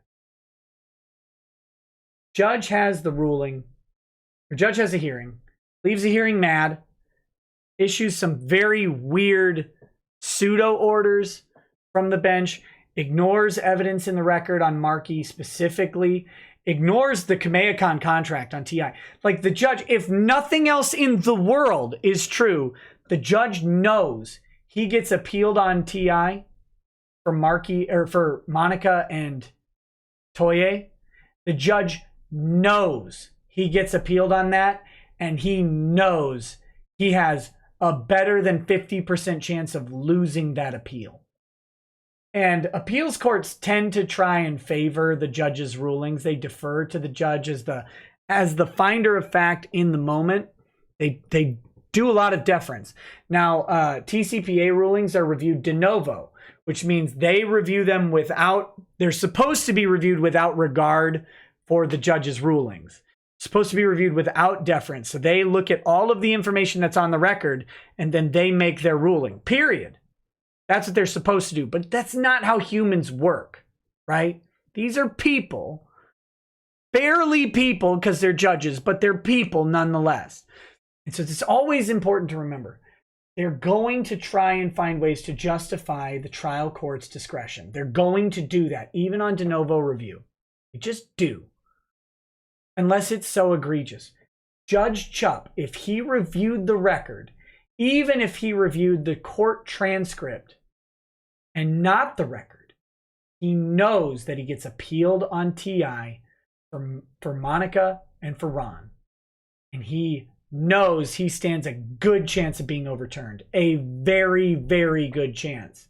There is no way that an appeals court looks at that and says, the judge is 100% correct. The appeals court will have to go to extreme lengths. I mean, the contract that was breached is included. There's an affidavit from the breaching party saying, I breached the contract because of these a-holes. And here are the things that I made the other guy do, which are damages. The breaching party says it. If you look at Kahn versus Vanderlinden and why he lost TI at TCPA, and if you think this is coincidence, don't. If you look at the reasons that Kahn versus Vanderlinden, why they lost TI at TCPA, and you read it, and then you look at exactly Slaytosh's affidavit plus that contract, your only conclusion is this is exactly what the court in Kahn versus Vanderlinden asked for. Exactly, to the letter. They asked for proof of the contract. Contracts attached. Written out, all of the terms are there. They asked for a statement, an affidavit or an unsworn declaration, which serves as an affidavit in the same capacity for the purposes of TCPA.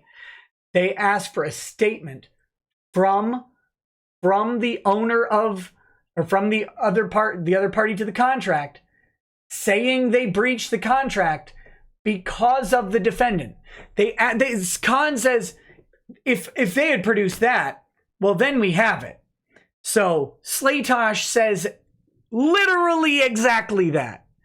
And then the judge is asking for damages. Kahn is asking for damages. And Ty says, and it's in the contract as well, and it's in the affidavit, Vic had security costs that he had to bear by himself. He had a separate room or a different signing location that was materially different, and he was removed from all panels. I don't think they got into the attorney's costs to go ahead and work out or renegotiate the contract. They kind of hinted to it, but didn't state it expressly. That doesn't matter. Those three things that are in the affidavit are 100% prima facie case of damages. Period. Period, period, period. The idiot on Kiwi Farms, by the way, who keeps saying that's somehow not a prima facie case of damages, find your local Minecraft server and drive directly into the lava, you moron. Of course those are damages. That's clear and specific evidence of damages.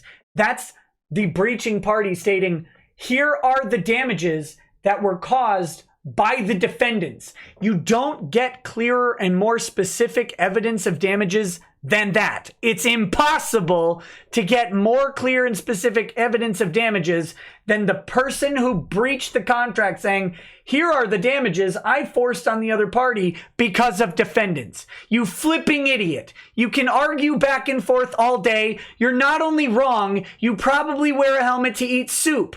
Oh my God, get help. Get help. Get a rascal at Walmart and drive it into the wall until the state comes and takes you away because you're a danger to yourself and those around you. Dear Christ. All right. The judge has to know that he stands a high likelihood of being overturned on TI. He has to know he stands a high likelihood of being overturned on defamation for Marchi. He has to.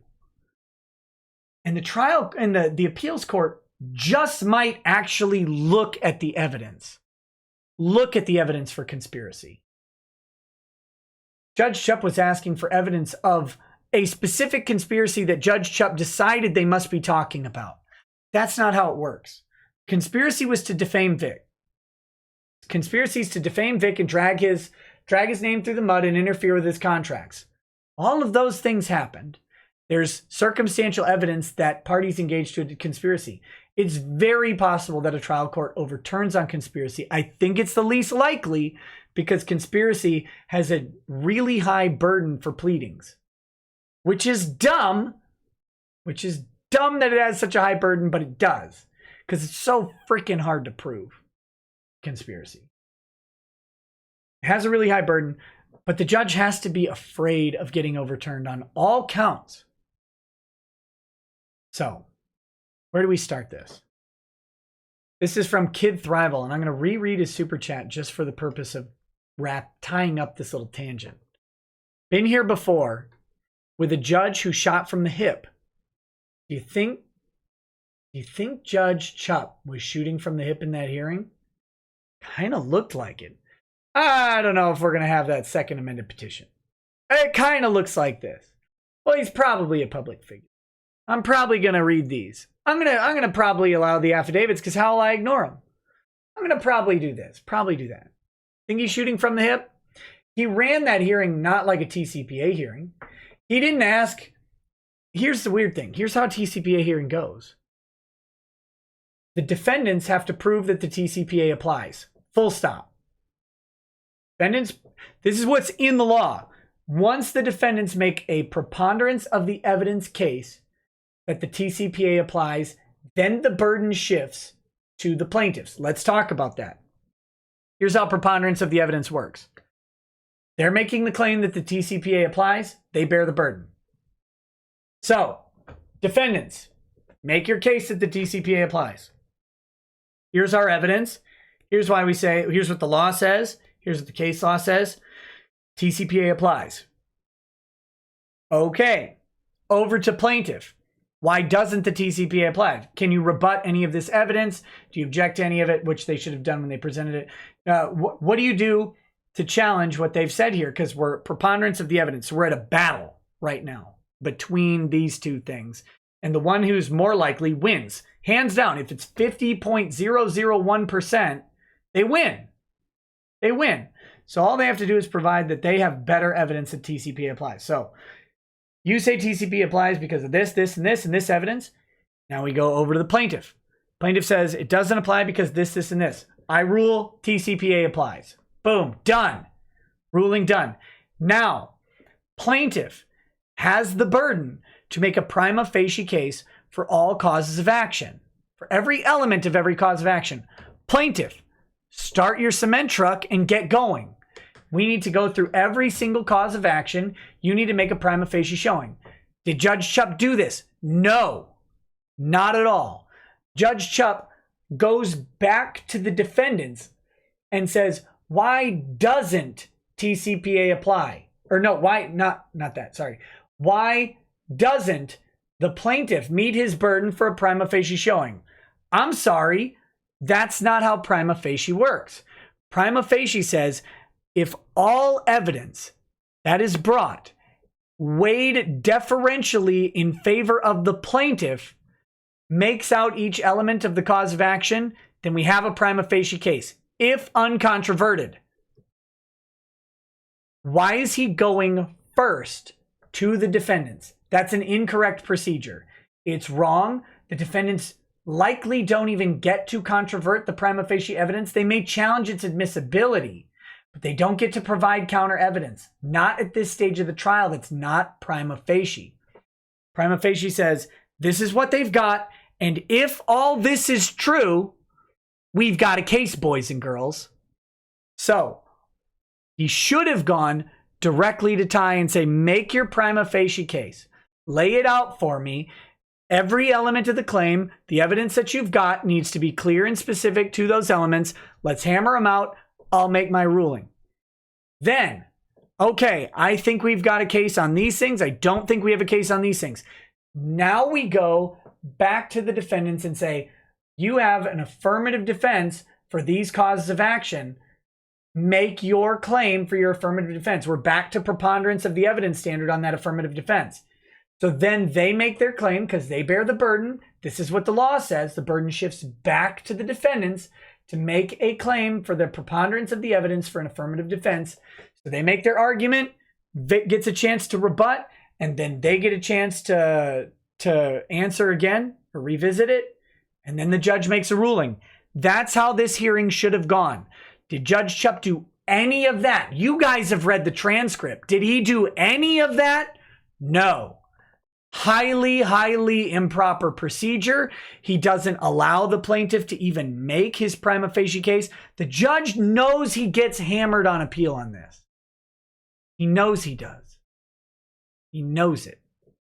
So, what's he do now? Issue a mediation. Pray to God that they settle some of these issues out. Because if this goes to appeal, it's highly public. He's elected, and he done up.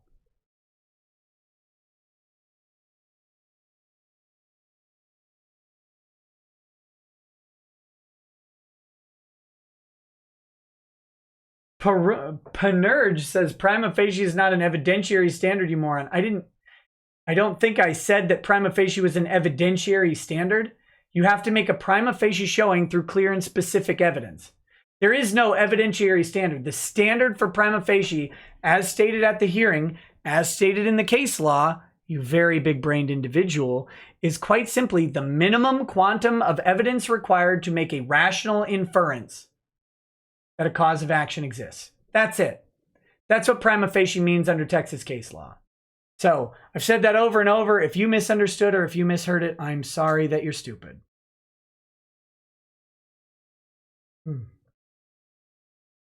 So, anyway.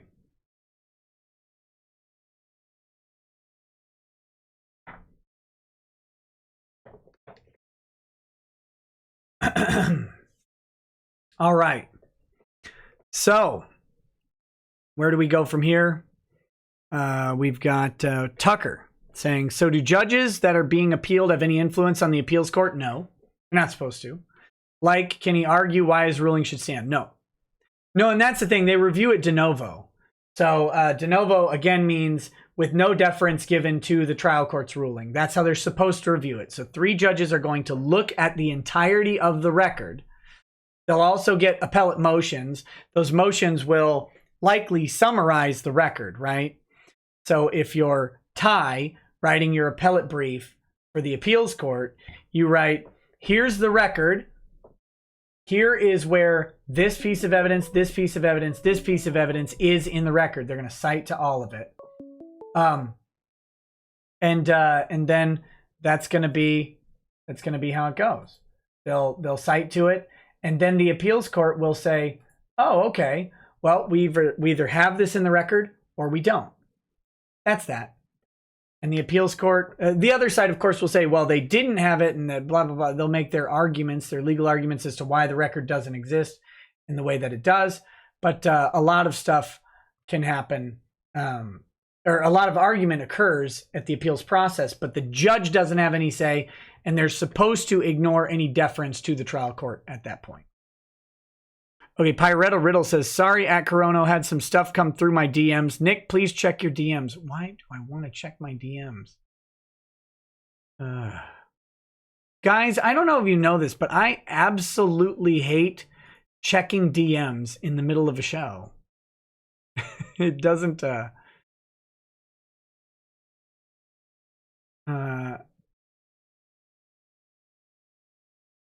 Okay. So there we go. All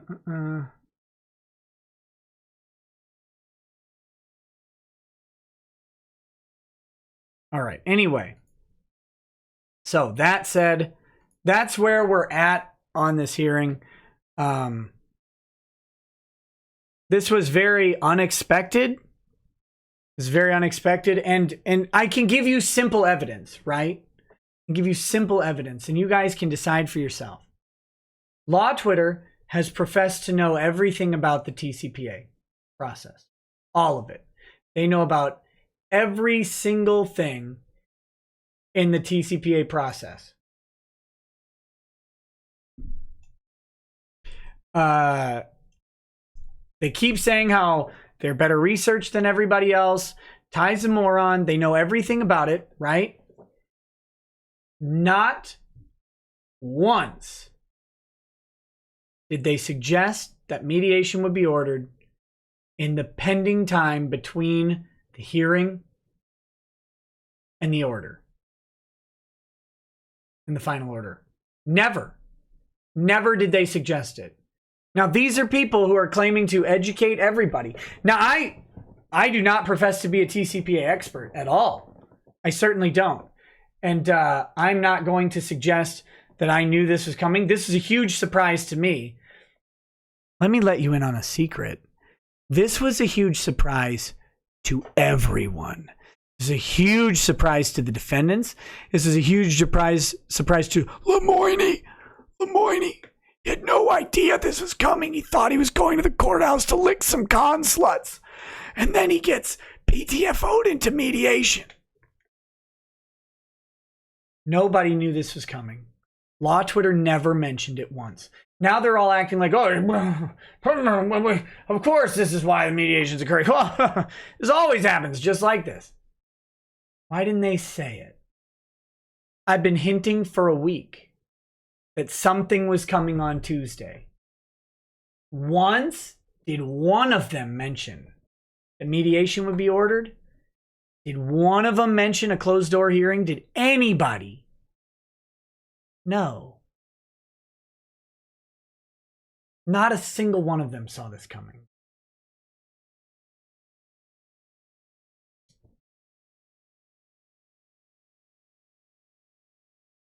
But they're all very smart. They all know everything.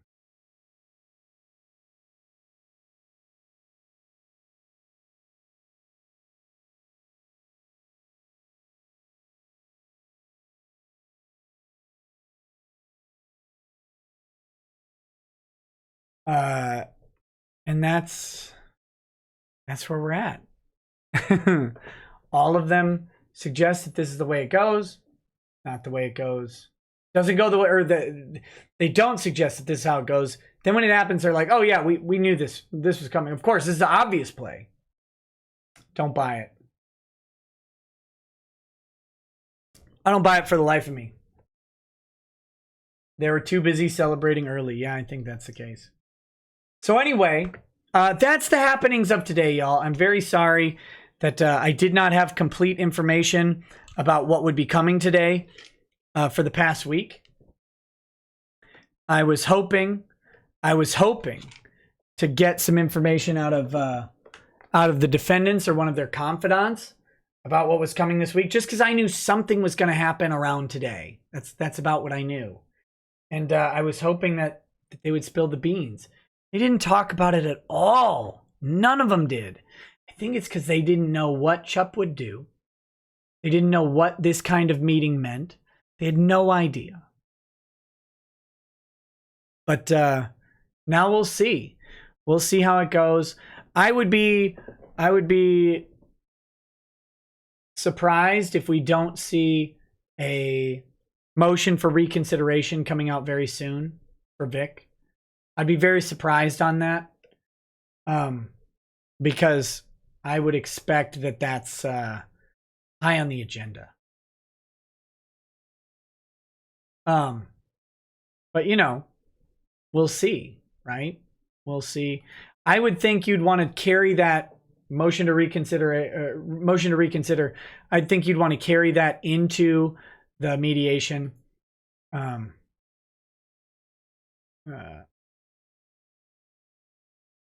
And I just, I don't, where did we go? That would be the type of leverage where you'd say, look, here's the case we're going to make, and you know the problem here. Plus, they're going to be pushing up against the deadline for filing that motion for reconsideration, which I believe is 30 days as well. So, not really expressly in the rules. You have to kind of infer it. All right, guys. Well, that's what I've got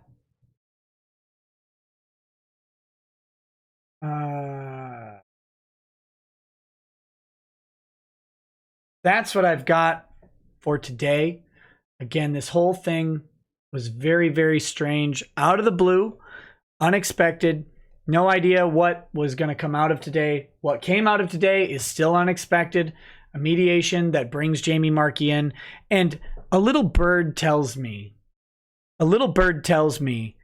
that Sam might have specifically asked, wait, so did Jamie and I have to show up to the mediation because we're out of it?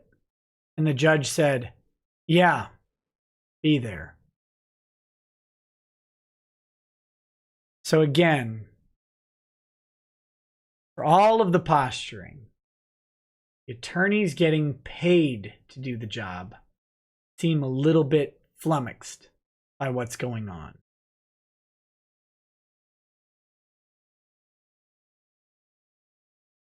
But that's just what I've heard. Haven't heard anything else, of course. All right, I'm going to read through super chats and justice chats. Oh, wait, Lane K. So would the appeals court make rulings on the motion and the second amended pleadings that Judge Chupp did not make before the TCPA hearing? They'd have to. They'd have to determine if that second amended pleading or second amended petition applied. They would have to do that because Chupp didn't. Now, Chupp may make those, he may rule on those in his final order. He may actually rule on them, and then you'd have to determine if they applied. But if he tries to strike the second amended petition, he's going to have a real problem. He's going to have a real problem because you are allowed under Rule 63 without asking leave of the court to amend your petition or amend your pleadings anytime up to 7 days of trial. And the Tarrant County Court of Appeals, Fort Worth Court of Appeals, has been reluctant to call a TCPA hearing a trial and has been reluctant to liken it to a motion for summary judgment hearing. So you're going to have a real issue saying that for some reason you could not amend the pleadings on that case or on that under Rule 63. And I know the judge has this cute argument of, you're just trying to respond with your pleadings. Well, no, we responded with the response. We're amending the pleadings to go into the hearing. There you go. So the judge is going to have a real issue with that. Well, actually, no, he won't. The appeals court will just have to decide what it means. Okay, so anyway, I'm going to read through justice chats and super chats. Thank you all for joining me. I know many of you will leave during this segment, and that is fine. After that, I will be going over to Twitch to play Risk of Rain 2. There's a new patch tonight. I'm looking very much forward to it after I grab a snack of some sort. Other than that, stay tuned. I don't know what this week holds, but it's always interesting. It's always interesting. Stuff coming out that we didn't expect. And also look for a stream with the red flag law attorney, who apparently is a night owl and is perfectly fine with my schedule. So I think we may have a stream sooner rather than later. I will be talking to her to get her on because I would love to talk about those red flag laws and how they impact people in the real world from a practitioner dealing with them. So hope you guys are looking forward to that as well. Also, I believe we will have a Drexel stream on Friday. And that will be the stream where I eat a Reaper pepper. And then, of course, we will... I don't know if we'll get anyone for cuck therapy, but I've gotten a couple suggestions. So if you know a cuck who is looking to enter cuck therapy, please let me know. I would love to have him call in and talk to Drexel and get cuck therapied and turned from a Ron Toye into an actual man. So, all right, guys. I'm going to read through. If you're going to leave, peace. I'll see you soon. Here we go. Here we go. We've got Hated 7 Days to Die says, all went according to plan. John Sislowski says the Ordo Hereticus sends forth an inquisitor to mediate. The witches will be found and burned. So it turns out in Chechnya, by the way, they still prosecute witches, which is kind of funny. Oh yeah, I suppose I should extend the invitation on here because I don't think he was listening on Twitch when he was trying to peek in on the stream. John Michael Kelly, I have the feeling that you are actually a legitimate cuckold. And if you are, and you would like to talk to Drexel about getting fixed and becoming an actual man, rather than a cuckold on Friday, I would be interested in hearing your resume of cuckoldry, and I would consider putting you on the show so you can talk to Drexel directly about fixing your affliction.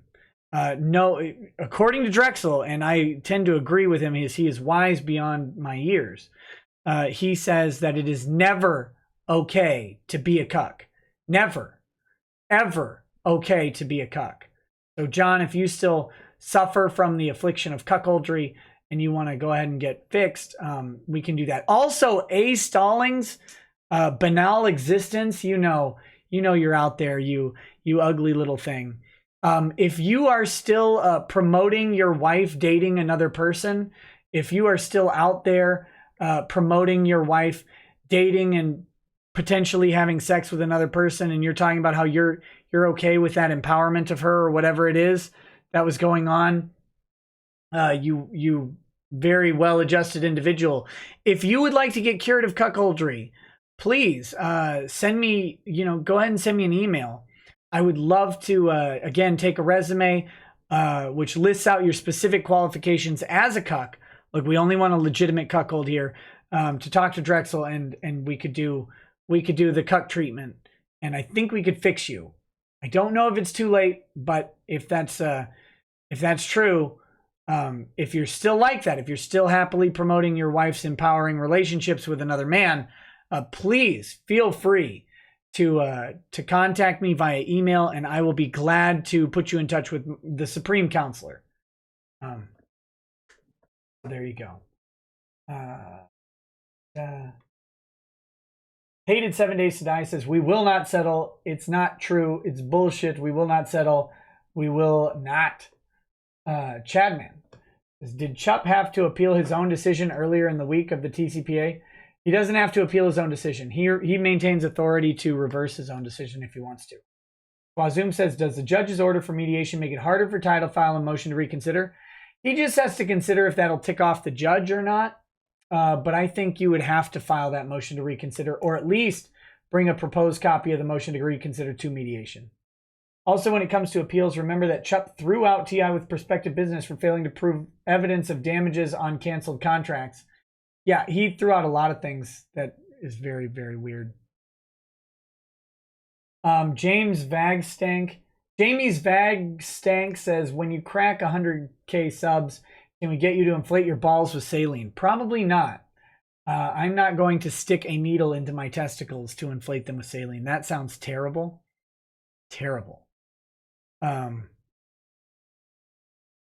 would love to have Josh on stream soon. I got to talk to that. I got to talk to my dude, Josh. Okay, now we're on to Super Chats. Freighter J says, Pickle Vic wants everyone to know that his boner is able to magically detect trans people. There you go. Oren says, how important is it to judges that they don't get overturned on appeals? It's more important to elected judges than it is to federally appointed judges who are appointed for life. And it gets more and more important the more attention that falls in the case. RM was here, says, but Law Twitter said, frowny face. N Signal says, only a deuce since I'm only partially grifted. Well, you better get grifted harder, N Signal. I'm going to send my grifties out to grift you. Pendergast21 says, hey, Nick, made the mistake of listening to the last show with my 4-year-old. Now she says Marchi's titty pictures needed the laugh. Thanks for all you do. I'm so sorry. I'm so sorry. This is not a kid's show. I do not advertise it as such, but I apologize that your 4-year-old is now saying Marchi's titty pictures. Armchair Warlord says, buy yourself a cup of coffee. Love the grift. Hey, thanks, buddy. Some nobody says, lazy A55 judge doesn't want a dang trial. GTFO, in my opinion.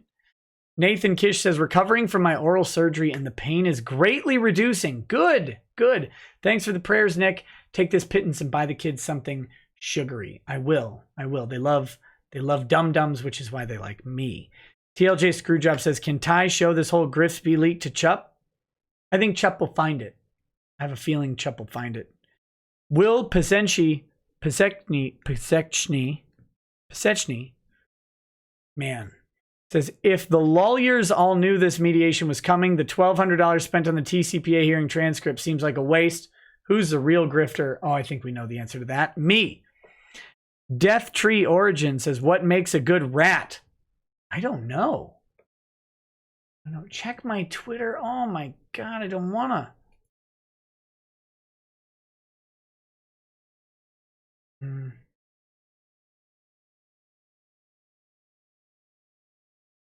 Have we messaged before?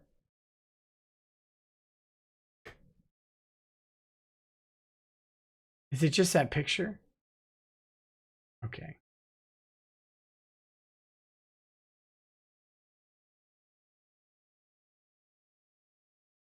There we go. I'll have you know that the person alleged to have made the DMs has contacted me and said they are neither I stand with Vic nor kick Vic. They are neutral. Again, I don't know what to believe. I don't really care.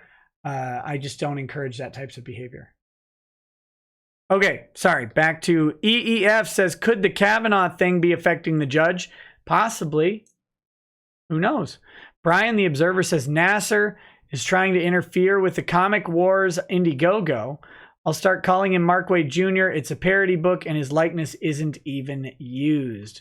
Well, people need to not interfere with contracts. Let's just start there. Bad Vibe says, does this mediation suggest TCPA may pass? I think it indicates that Judge Chupp is not just dismissing this. I really do think that. Some people may disagree with me. That's okay. We won't know. We won't know what's in Chupp's mind. Chupp may not even know until the actual time comes for him to issue the ruling. But I have a hard time believing Chupp would go through all this time and force all of the parties to expend money on mediation, because he does say that the cost will be borne equally by all the parties. All the parties are going to spend $1,000, $2,000 just on the mediation, not to mention their attorneys. The cost of the mediation will be borne equally. Why would he cost everybody more money if he's just going to dismiss it? I don't think that's true. I don't think that's the case. But maybe. Snarknicon DM says, we got the fever for the flavor of a conslut. Gross. Yellow Flash 2 says, make fun of Therez's bad body odor. Did already. Team 4-Leaf Clover says, turning 30 tomorrow.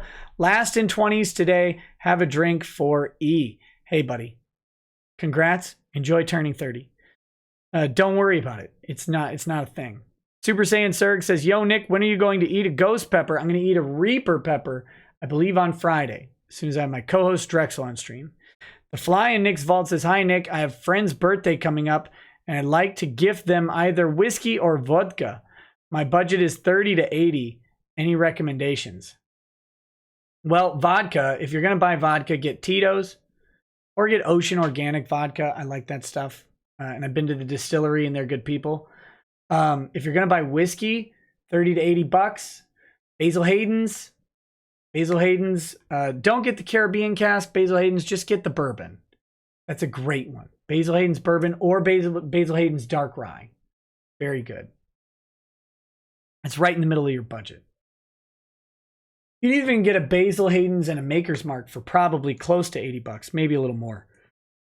Talbot Link says, any talks with Phil/Dollhouse yet? I'd love to hear that, chat. No. Talbot, can you send me his contact information again? It's gotten pushed down and I've lost it. I mean, I could probably find it, but if you send it to me, that would be easier. I apologize.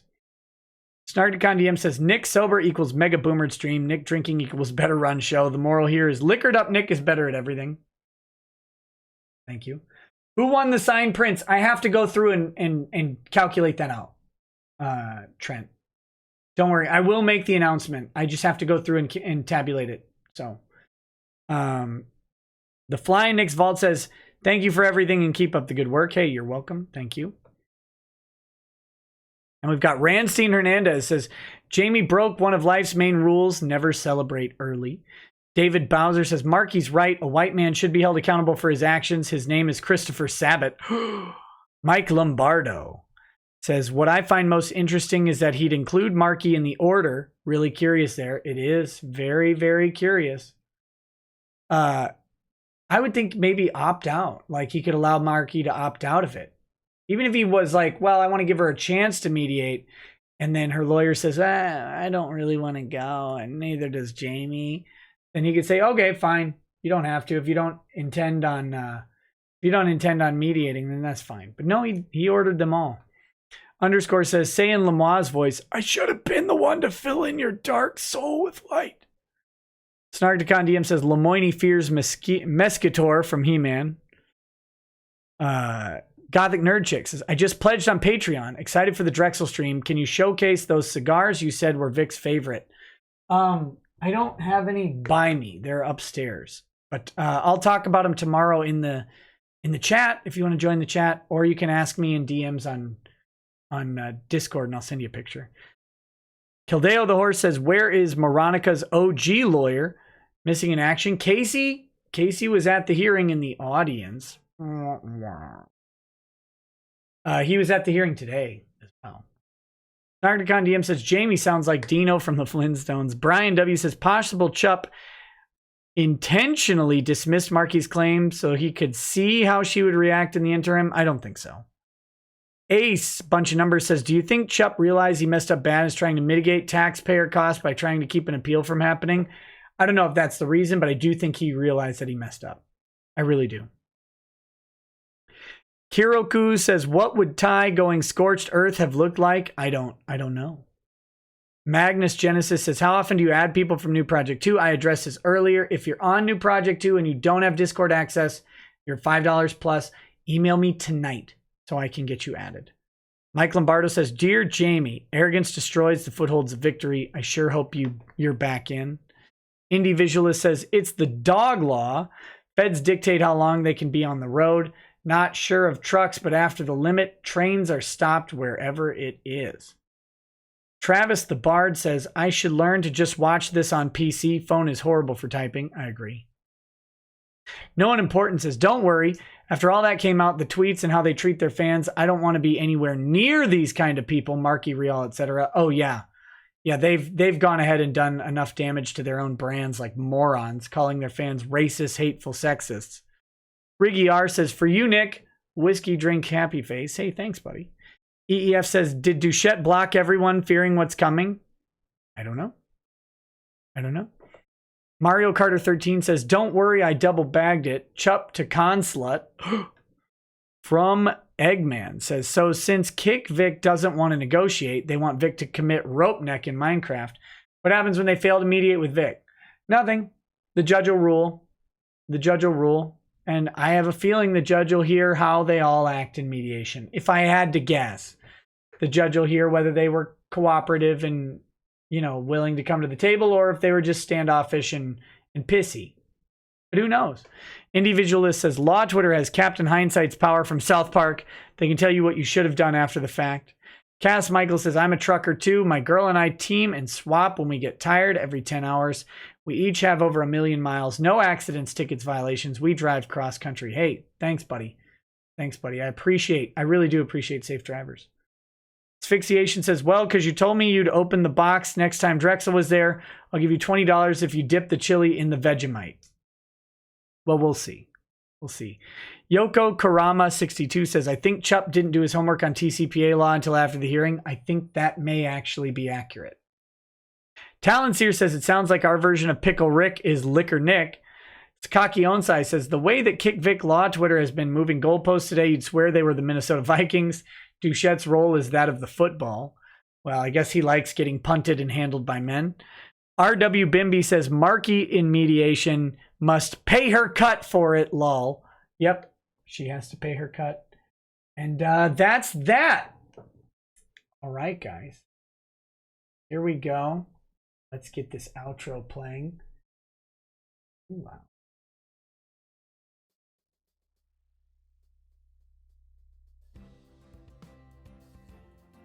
Here we go. Here we go. Well, thank you guys for hanging out with me tonight. It's big news. I really wanted to tell you more about this last week, but I didn't have the info.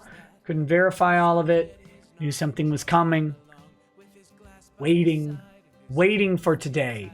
All last week, I'm just dying. Like, please let me talk about Tuesday. Somebody talk about this so I can talk about this. Someone give me the info.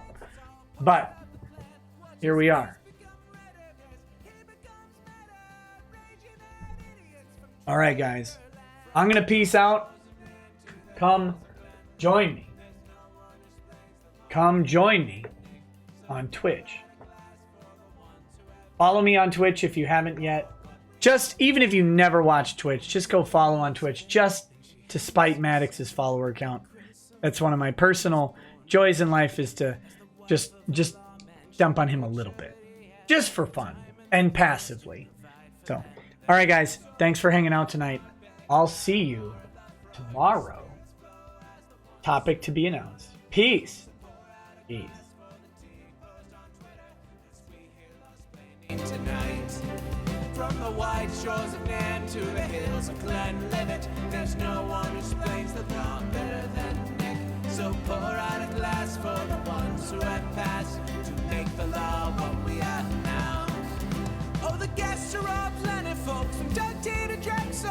They bring their perspective and spice to the mix. But the reason we're here and the one that we cheer is the one who is showcasing us his career.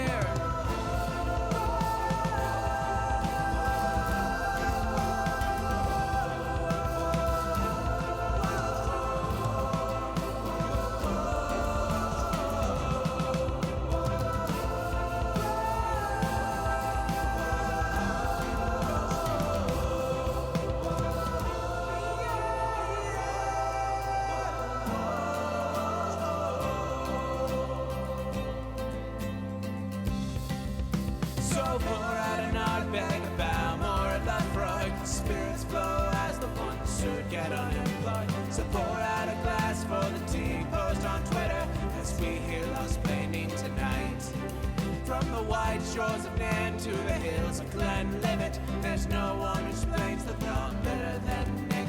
So pour out a glass for the ones who have passed to make the law what we are.